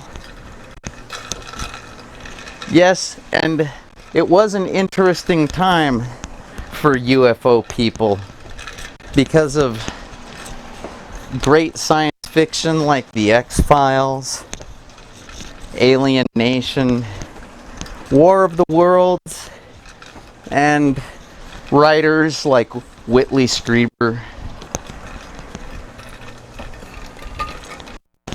Man, what a far out topic that was. I'll be honest, I didn't know if I believed in aliens or not.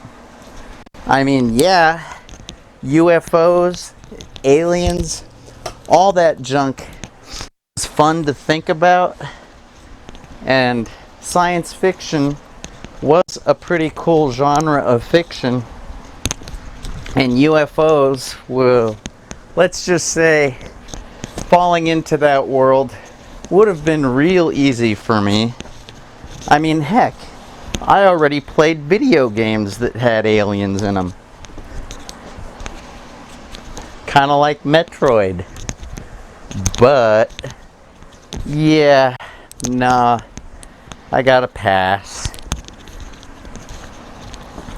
Granted, that UFO show wasn't the only one in town talking about aliens or alien cover-ups, as the case may be. Yes, there were people down there talking about crazy things like Area 51. Yes, these folks were the conspiracy crowd. Friends of mine like Roger Shear and Trevor Harvey and, well, basically people that let's just say, I don't know if I should be saying their names or not, because sometimes, a lot of the times, they did not want their faces to be shown in front of the camera, nor did they want their names to be known.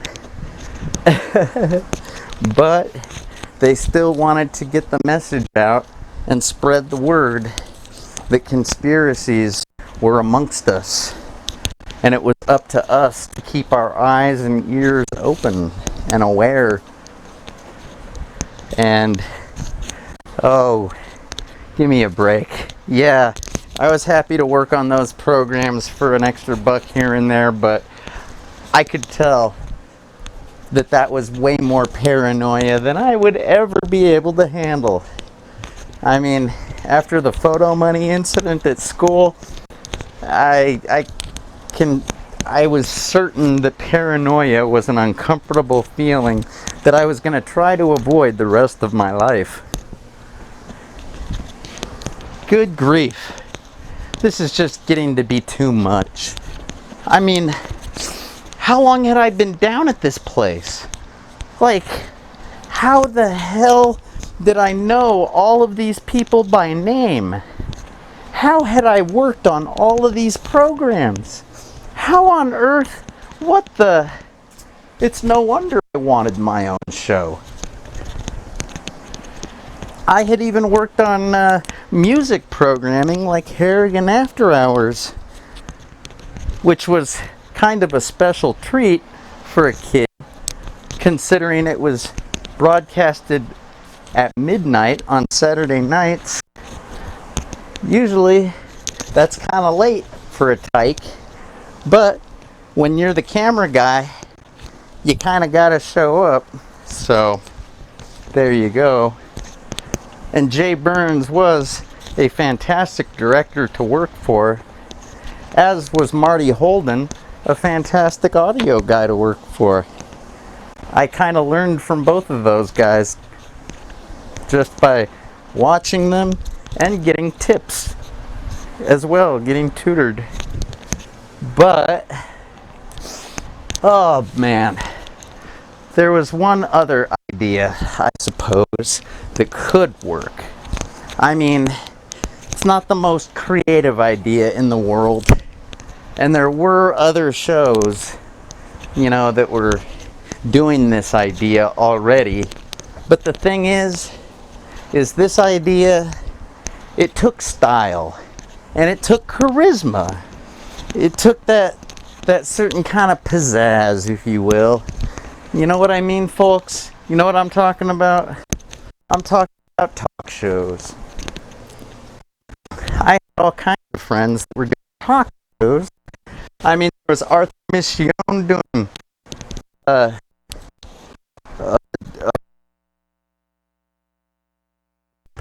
on one second, let me think. He's doing fuck Guys, what's it called? The expert, right? Right. Oh, I can't believe the brain on that. I have friends like Arthur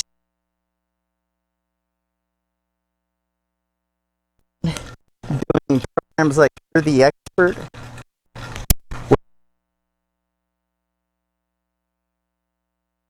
He would hang out in the control room. Yeah, he was so cool. He didn't even need a studio. He said, "Bring the kid in here and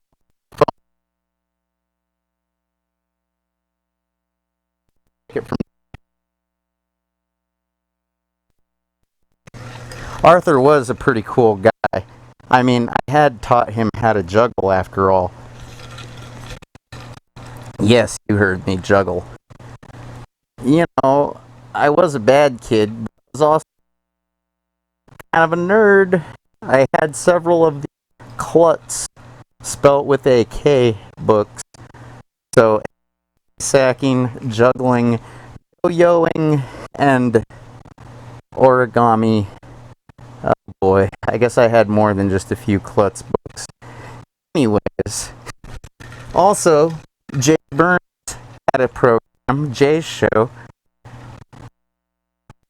So when he wasn't directing, he was hosting that and directing, kind of like.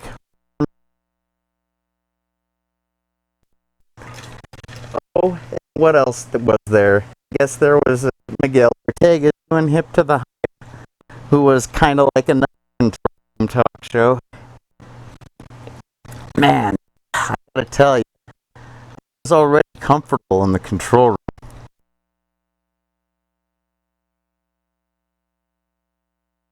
Working the mixer board, this G machine, kind of get more comfortable with Grass Valley. Sure, time went by. Definitely complicated in the control room, though. As far as I was concerned, it was going to take me time to master that. Although I had heard about the Amiga video toaster that would be getting installed soon, which kinda got me excited and not completely focused on the Grass Valley.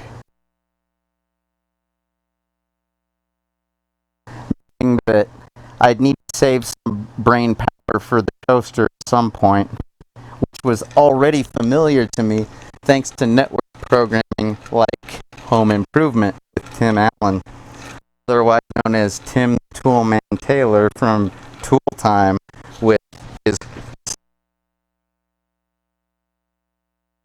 Al Borland, or perhaps vice versa, as it looked on the program. Yeah, Al Borland was the host. Tim was the psychic.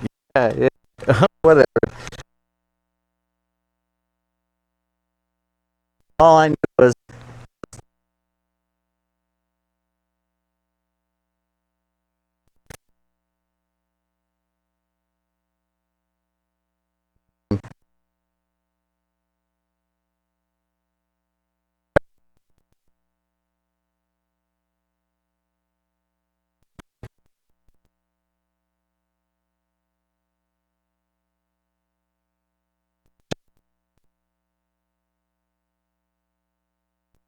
I could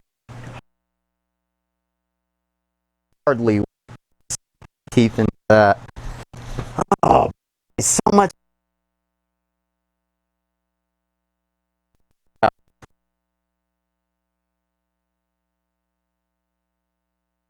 I'm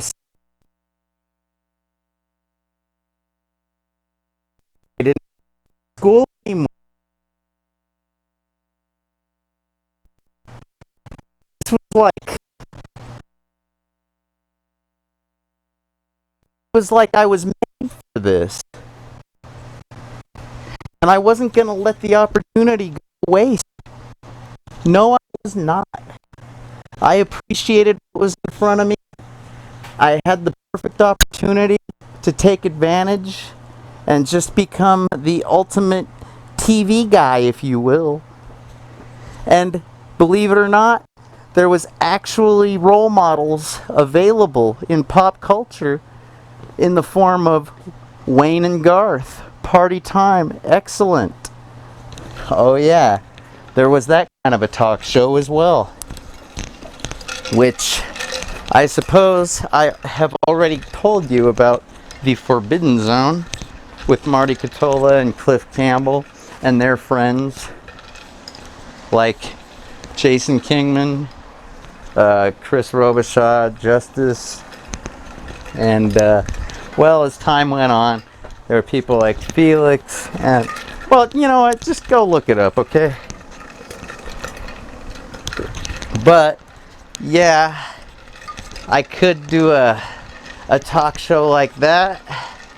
Yeah, kinda. Wait a minute. Of course I would do a talk show like that. Why wouldn't I want to copy Wayne and Garth? I mean, all you had to do was see Wayne's World in the motion picture theater to know that they have an awesome lifestyle, that they're super popular, that like, of course, that's it. I got it. I'm gonna do a talk show, and it'll be kind of like Wayne's World, but it'll be kind of like, I don't know, a little bit like the Forbidden Zone, I guess, because, well, I mean, yeah, it all made sense. It all made sense, you guys. It all made sense now. I think I had found my calling as a producer. Yeah. Oh my God. It was like a bell had dinged in my head. It was like a light bulb had appeared over my head. It was like I got it. I understood. Man. Okay. And it was a good thing too, because my appointment was in a little bit. Yeah, my FAC appointment, my cablecast appointment. I figured things out just in the nick of time.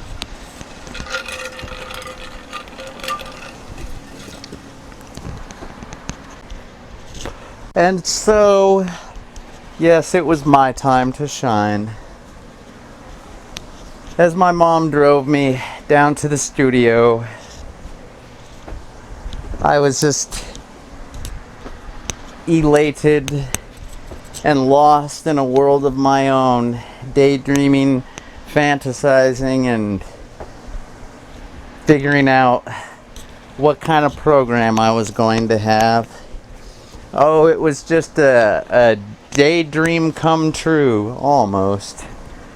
Yes, but unfortunately, while I was daydreaming about my fantasy Wayne's World, or rather Zot's World, if you will, yeah, I hadn't bothered to think of things like, well, let's just say logistical things like a title or you know, a schedule. I didn't know whether I was going to be an evening program or a daytime. I didn't know anything. I hadn't figured that out. All right.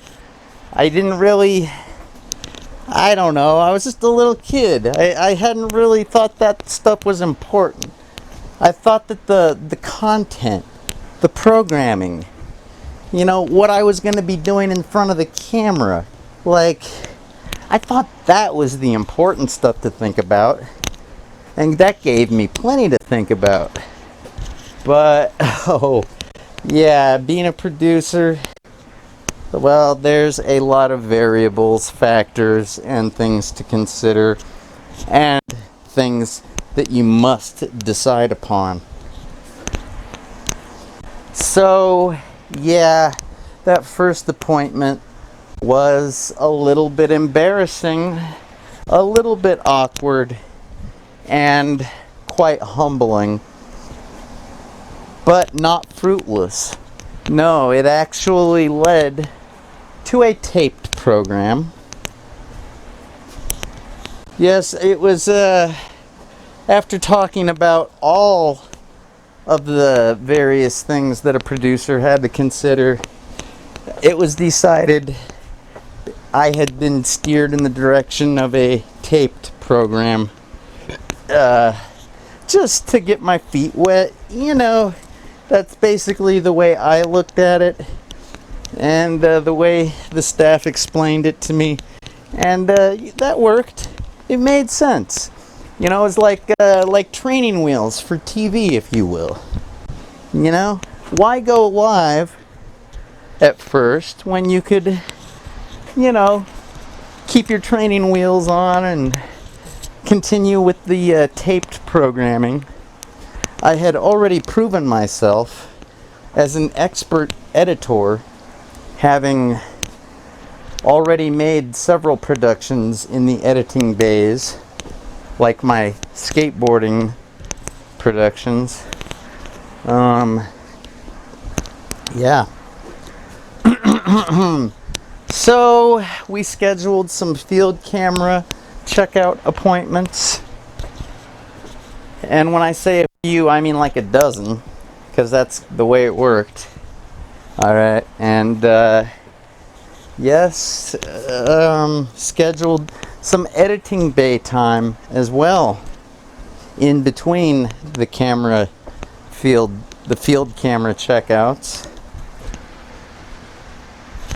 And I did not actually have a scheduled cablecast time slot yet. It was decided that we would figure that out after I had my first program ready for submission. So we went ahead and scheduled another cablecast appointment as well, considering that this cablecast appointment had basically been turned into a field production and editing bay facilitator appointment. They were flexible like that down there. They were cool like that. So now it was time to figure out even more logistical stuff, like what was I gonna do once I got my field camera? You know, I was just a kid. I think you all know that, so I didn't quite have a car or transportation, and I mean, I wasn't gonna ride my bike with a gigantic AG 455 Panasonic SVHS camcorder stuffed inside of a hard shell case. No. So once again, my mom was gonna help me a bit, because she was cool like that. And who else was I gonna turn to for help? I had already made many friends, allies, and associates down there at the studio. And, well, as it turned out, I would turn to my fellow associate and buddy, Jason Kingman, because my straight edge buddy and pal, he'd had me over to his house before for the Super Bowl when the Dallas Cowboys and the Buffalo Bills were playing, I believe it was. And yeah, he had me over for video games like NHL 92, I reckon, by Electronic Arts for Sega Genesis. And while I was over, He even played a little bit of bass guitar. I guess that's what he had been doing, you know, until I got there, you know. And I even got to hear a little bit of his so-called straight edge punk rock, which sounded a little bit different from the thrash metal that I usually heard on the Forbidden Zone. Thrash metal like Scatterbrains, Megadeth. Yeah, no, this straight edge punk rock stuff, it was a little bit faster, I think. Or maybe it was a little bit more aggressive. No, well, I guess thrash metal and punk, they were both pretty aggressive. Especially when I compared it with the blues, classic rock stylings, and folk tunes that my father had played for me around the house growing up. But, you know, I'd already experimented with music, having listened to jazz, checking out different cassette tapes and compact discs for my Discman from the Tucson Public Library. Stuff like Miles Davis, Thelonious Monk, Chick Corea, Wynton and Branford Marsalis. Oh, goodness gracious, the Jazz Crusaders. Did I already say The Bird, Charlie Parker, John Coltrane, Miles Davis? Those guys, man. The horn players, whether it be woodwind or non. Oh, something about the jazz horn was always really the bee's knees. It was really hip. But yeah, I turned to Jason Kingman, because, well, he was my buddy, kinda like a big brother, and I was helping him to produce his own program. I'm gonna have to look this up on the Internet Archive. I think it was called Time's Up. I think that's what it was called. You know, Jason, he was he sometimes could have a lot to say. You know, like if the topic was something like the musical group The Doors, right? Or if the topic was something like NHL hockey, and that's kind of redundant considering National Hockey League hockey. Yeah, but anyways, or straight edge punk rock, like Judge, the Gorilla Biscuits, or maybe just Nardcore, which I never heard him say, but now I know that bands like Rich Kids on LSD and other mystic record label bands are typically referred to as Nardcore from Oxnard, California. Anyway, man, I'm like pacing back and forth here. I'm sweating. I'm so excited. This was so exciting, starting my own program. Like, I'm getting high just thinking about it.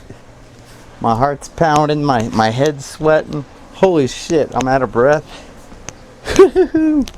I was so excited, you guys. I was starting my own show. Woo! Huh. And I even had help from my mom, from Jason. Freaking, the world was my oyster. I probably could have got help from anybody. I mean, I'd helped with so many programs already. I merely had to ask.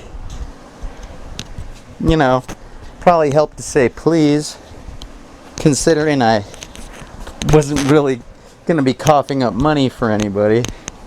I mean, yeah, I made a good chunk of change working down there, but I wasn't just about ready to part with it, you know. Not yet. Alright. Wiping the sweat from my forehead, catching my breath. Yeah. Alright, you guys. So, yeah. I was gonna ask Jason to, like, hang out. You know, like, because the thought of being in front of a camera by myself, it wasn't terrifying or anything. It wasn't like unheard of. I was willing to do that if I had to, but it sounded daunting, you know. I mean, let's just say I hadn't had a whole lot of experience talking to myself, if you will, at that point. I mean, unless talking to my Care Bears counts. But yeah, no, that doesn't, because that's kind of like having an audience or having guests, if you will. So yeah, I was not that good at talking to myself yet. So having a co-host seemed very logical, and I was kind of banging ideas back and forth. Like, you know, I'd call Jason and say, hey, when we check out the camera this weekend, where do you think we should go? What do you think we should do? What do you think? What do you think? And he would just sort of say in his nonchalant, laid back, you know, what's what I was saying? He didn't say a whole lot unless he had something to talk about, like the Doors, like I said already. So he'd basically say just like, oh, I don't know, you know, whatever. And I'd just be like, oh, well, because I had some ideas. I mean, I don't know. I've heard about some stuff. And he'd be like, oh, cool. And I brought up this crazy idea that I'd been dying to try. Yes, folks, there was a new trend in town that involved go-karts. Yeah, it was called ice track racing. Though it wasn't an actual ice track, it was more like a slick metal track that had been painted blue. But it looked fun as heck. I'd seen a commercial on MTV or something like that. And yeah, I had driven past the circular track on the way to Tucson Mall once or twice and had decided I had to try this, and figured that was just the kind of action-packed thing that would look good on camera. So yeah, I basically called Jason to say we were going go-kart racing at the ice track for the weekend, and he'd better be ready to race because I was going to be. Yeah, so it was going to be a competitive time. I guess I had the camera check out on Friday or something like that because we didn't hit the ice track until Saturday, but to get some practice in, I had decided to go to the local pet store. I was a fan of reptiles. I found them fascinating. So, going to Reptile Solutions, the best reptile pet store in town, was the sensible thing.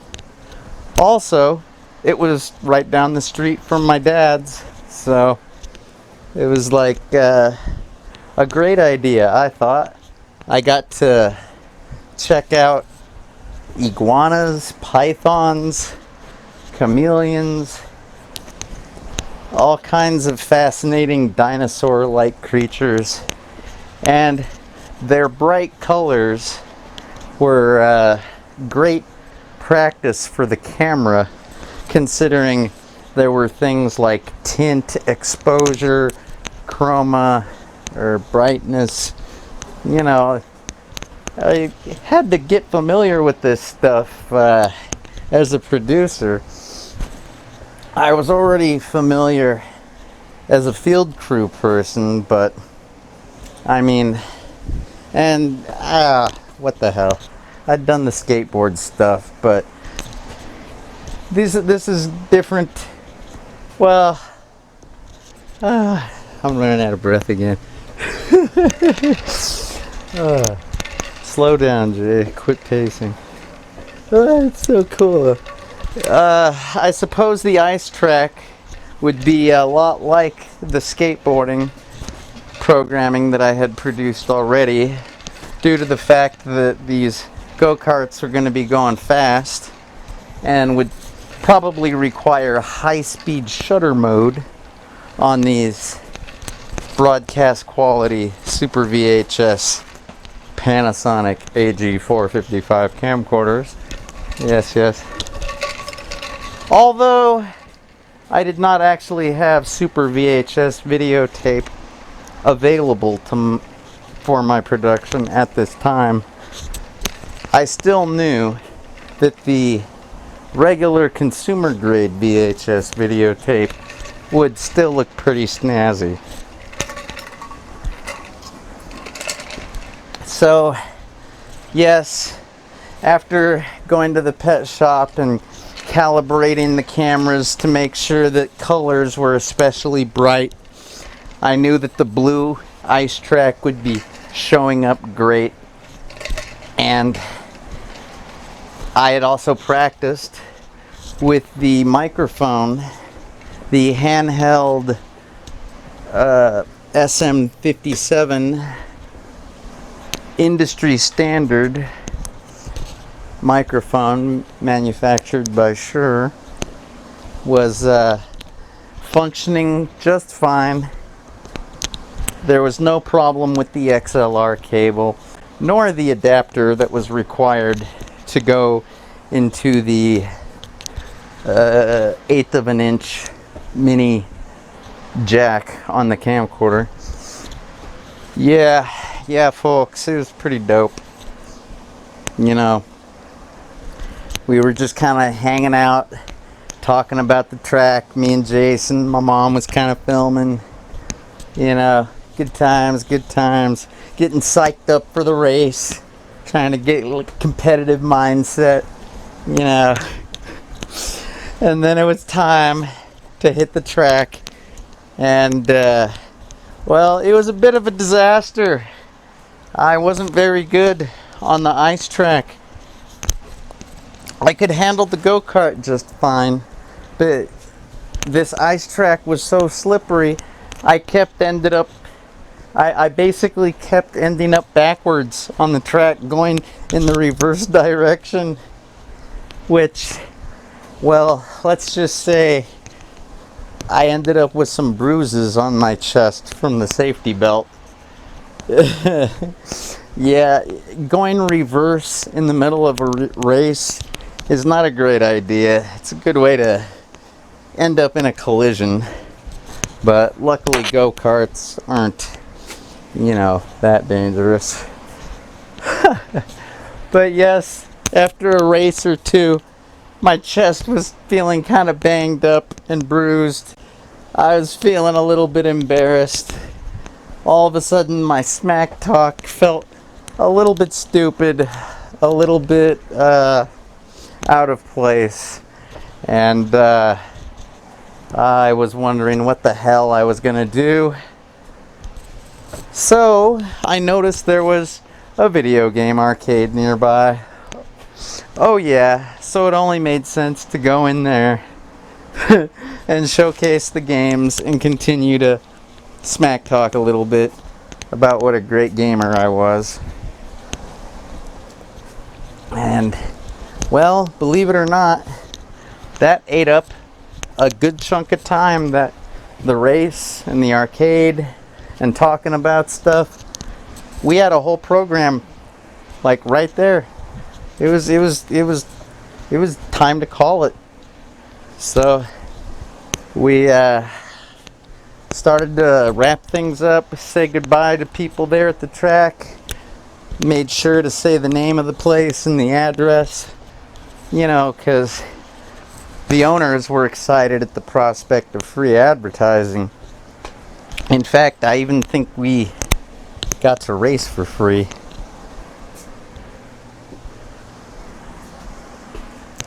Yeah, I think that might have been the beginning of my lucrative and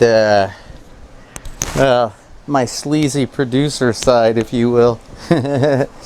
Trying to figure out how to get stuff for free out of life for the sake of making good programming. But that was merely an afterthought. No, just getting the program off the ground and up and running was the only thing I had in mind. And well, we were well on our way. Time to get editing and, you know, stuff. Yes, the future looked bright. Why, in no time I was sure I was gonna be ready for live block programming, let me tell you. Woo! Oh man, so exciting. So exciting, you guys. Yes, so we got our little taped program made. I believe we were calling it I Won't Forget at that time. I think, because, well, I think Jason proposed the title. Then again, I don't know. Maybe that was when we were live in the studio. Might have to look this up. But I know he came up with I Won't Forget kind of as a reminder, so he wouldn't forget to show up to the program. Of course, I didn't really get it at the time. I just thought it was, you know, one of those cool, funny things that teenagers come up with, you know, like Zot, for example. You know, I didn't necessarily understand everything, you know, that was happening around me, but I knew it was cool. I knew it had to be cool, because it just had to be. But now that our taped program was a hit, if you will, it was time to consider the live programming. Yes, actually, though we had planned on doing a lot more tape programming, we'd scheduled, like I had more checkouts for cameras scheduled and, you know, editing bays scheduled, but guess what? An opportunity had presented itself, folks. And yes, I was pretty good friends with the staff at the television studio, the facilitators, and people like Jimmy Thomas, Robert Ashley, Larry Beiser. I think like Marcella and Cindy were facilitators too at the time, or maybe Cindy was down in master control more. I don't know, but yeah, I was pretty tight with everybody, you know. And I had caught wind. I'd heard that there was a great opportunity available. That yes, there was live programming that could be made, nighttime programming. The best type of live programming, of course, the coolest type. But this was special indeed, folks. This was live programming that wasn't going to be made at the TV studio. Say what? Yeah, there's going to be. Well, I mean, there was not going to be. There was basically nobody knew about this. It was live programming that could be made from a remote location. Remote location? What does that even mean? What? Are we going to have wireless cameras? Do we got satellites now? What's going on? Well, not quite, Zot. No, there's actually an installation across the street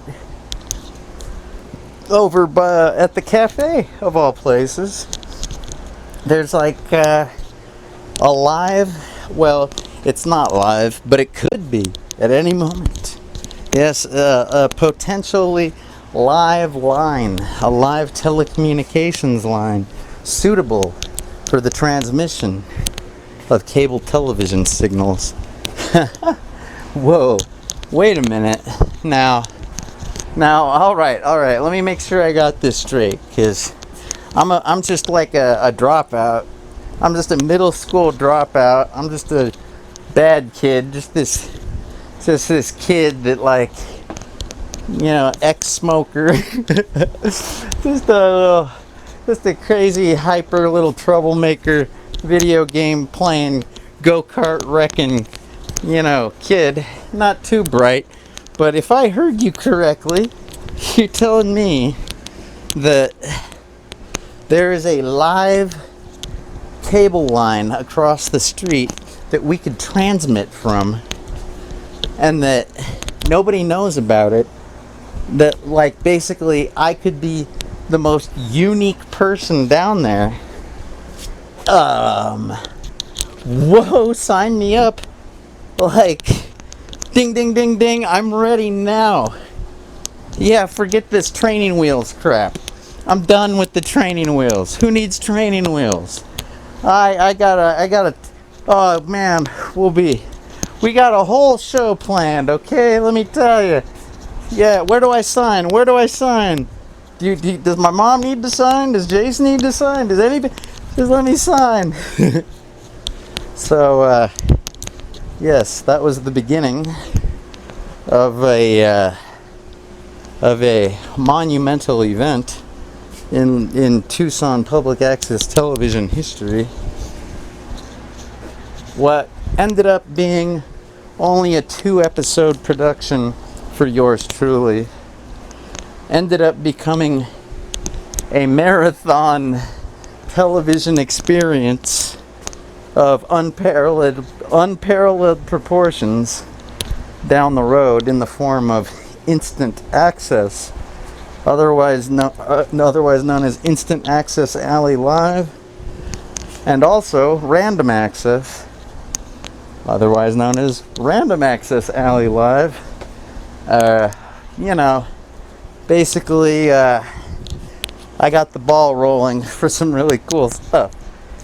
But I guess that live line hadn't been used in a long time, but it had just been waiting for somebody like me, you know, some kind of troublemaking bad kid, or I don't know, maybe I was more like a prodigy wunderkind in the making. Geez, I guess we'll just have to wait and see. You know, I guess the tape will speak for itself, if you will, or if it will. But yes, folks, exciting times indeed. And well, you can look that up. It's listed under the users of the Mighty Medium. That was like the first episode.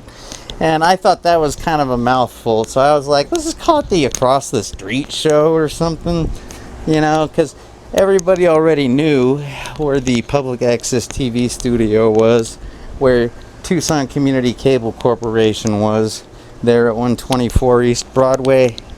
So naturally, calling the program the Across the Street Show was very informative.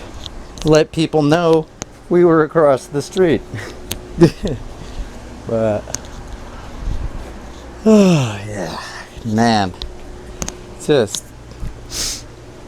good times, fun. The stuff I was saying in front of that camera, I remember for the second episode for the Across the Street Show, I was deciding to let my freak flag fly, if you will, or my bad kid flag, saying crazy things, starting out the program with an intro line along the lines of, "Hi, I'm Zot, and I'm a drug-using cult member." I don't know. Really crazy. Look it up, okay? Really fun. Jeez, guys. So fun. But it was exhausting. Those 2 episodes were an undertaking of unparalleled comparison. Like, luckily I had an enthusiastic crew willing to help me all along the way. Granted, I believe they had, visions of things like instant access down the road. But I was willing to give it a shot. But yeah, after a couple episodes, I was about ready for the studio.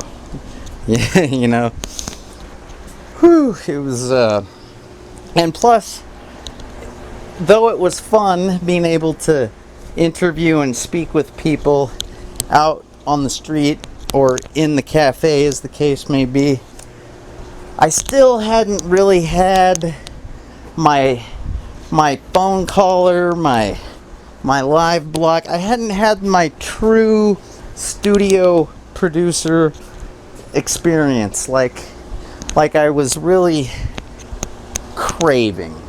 It was kind of like, in my mind, it was like a rite of passage. I'd worked on so many programs in the studios, Studio A and B, hanging out in the green room, getting ready, and hanging out in the control room A and control room B, like running out into the hallway to see what was on the television in front of the facilitator desk to make sure that the live signal was good and that the telephone numbers were up there so people knew to call. Yeah, I needed my rite of passage. So, time to schedule some studio time and leave the cafe behind. An unforgettable and fantastic experience though it was. Yeah, it was time to hit up Studio A. I had some ideas. And I also had video games on my mind, believe it or not. I guess maybe the go-kart episode was still ringing clear in my mind. I was still kind of a little bit regretful that we hadn't spent more time in the arcade there. It's true. So, yeah, I think I decided I would make up for that by bringing my Sega Genesis into the studio and hooking it up to the TV. Yeah. I still had lots of ideas. Yes, this bad kid was indeed coming up with some unique ideas. Almost like as if he was a prodigy or a wunderkind. Doing a good job of imitating one, that's for sure.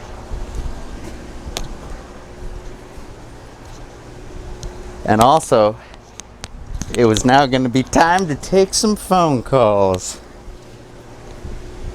And as long as Jason showed up, and he didn't forget, because he said, "I won't forget," remember? As long as Jason showed up, I wouldn't be taking those calls alone. So, party on, Wayne. Party on, Garth. Wait. Cut. Do over. Party on, Jason. Party on, JJ. Oh, yeah.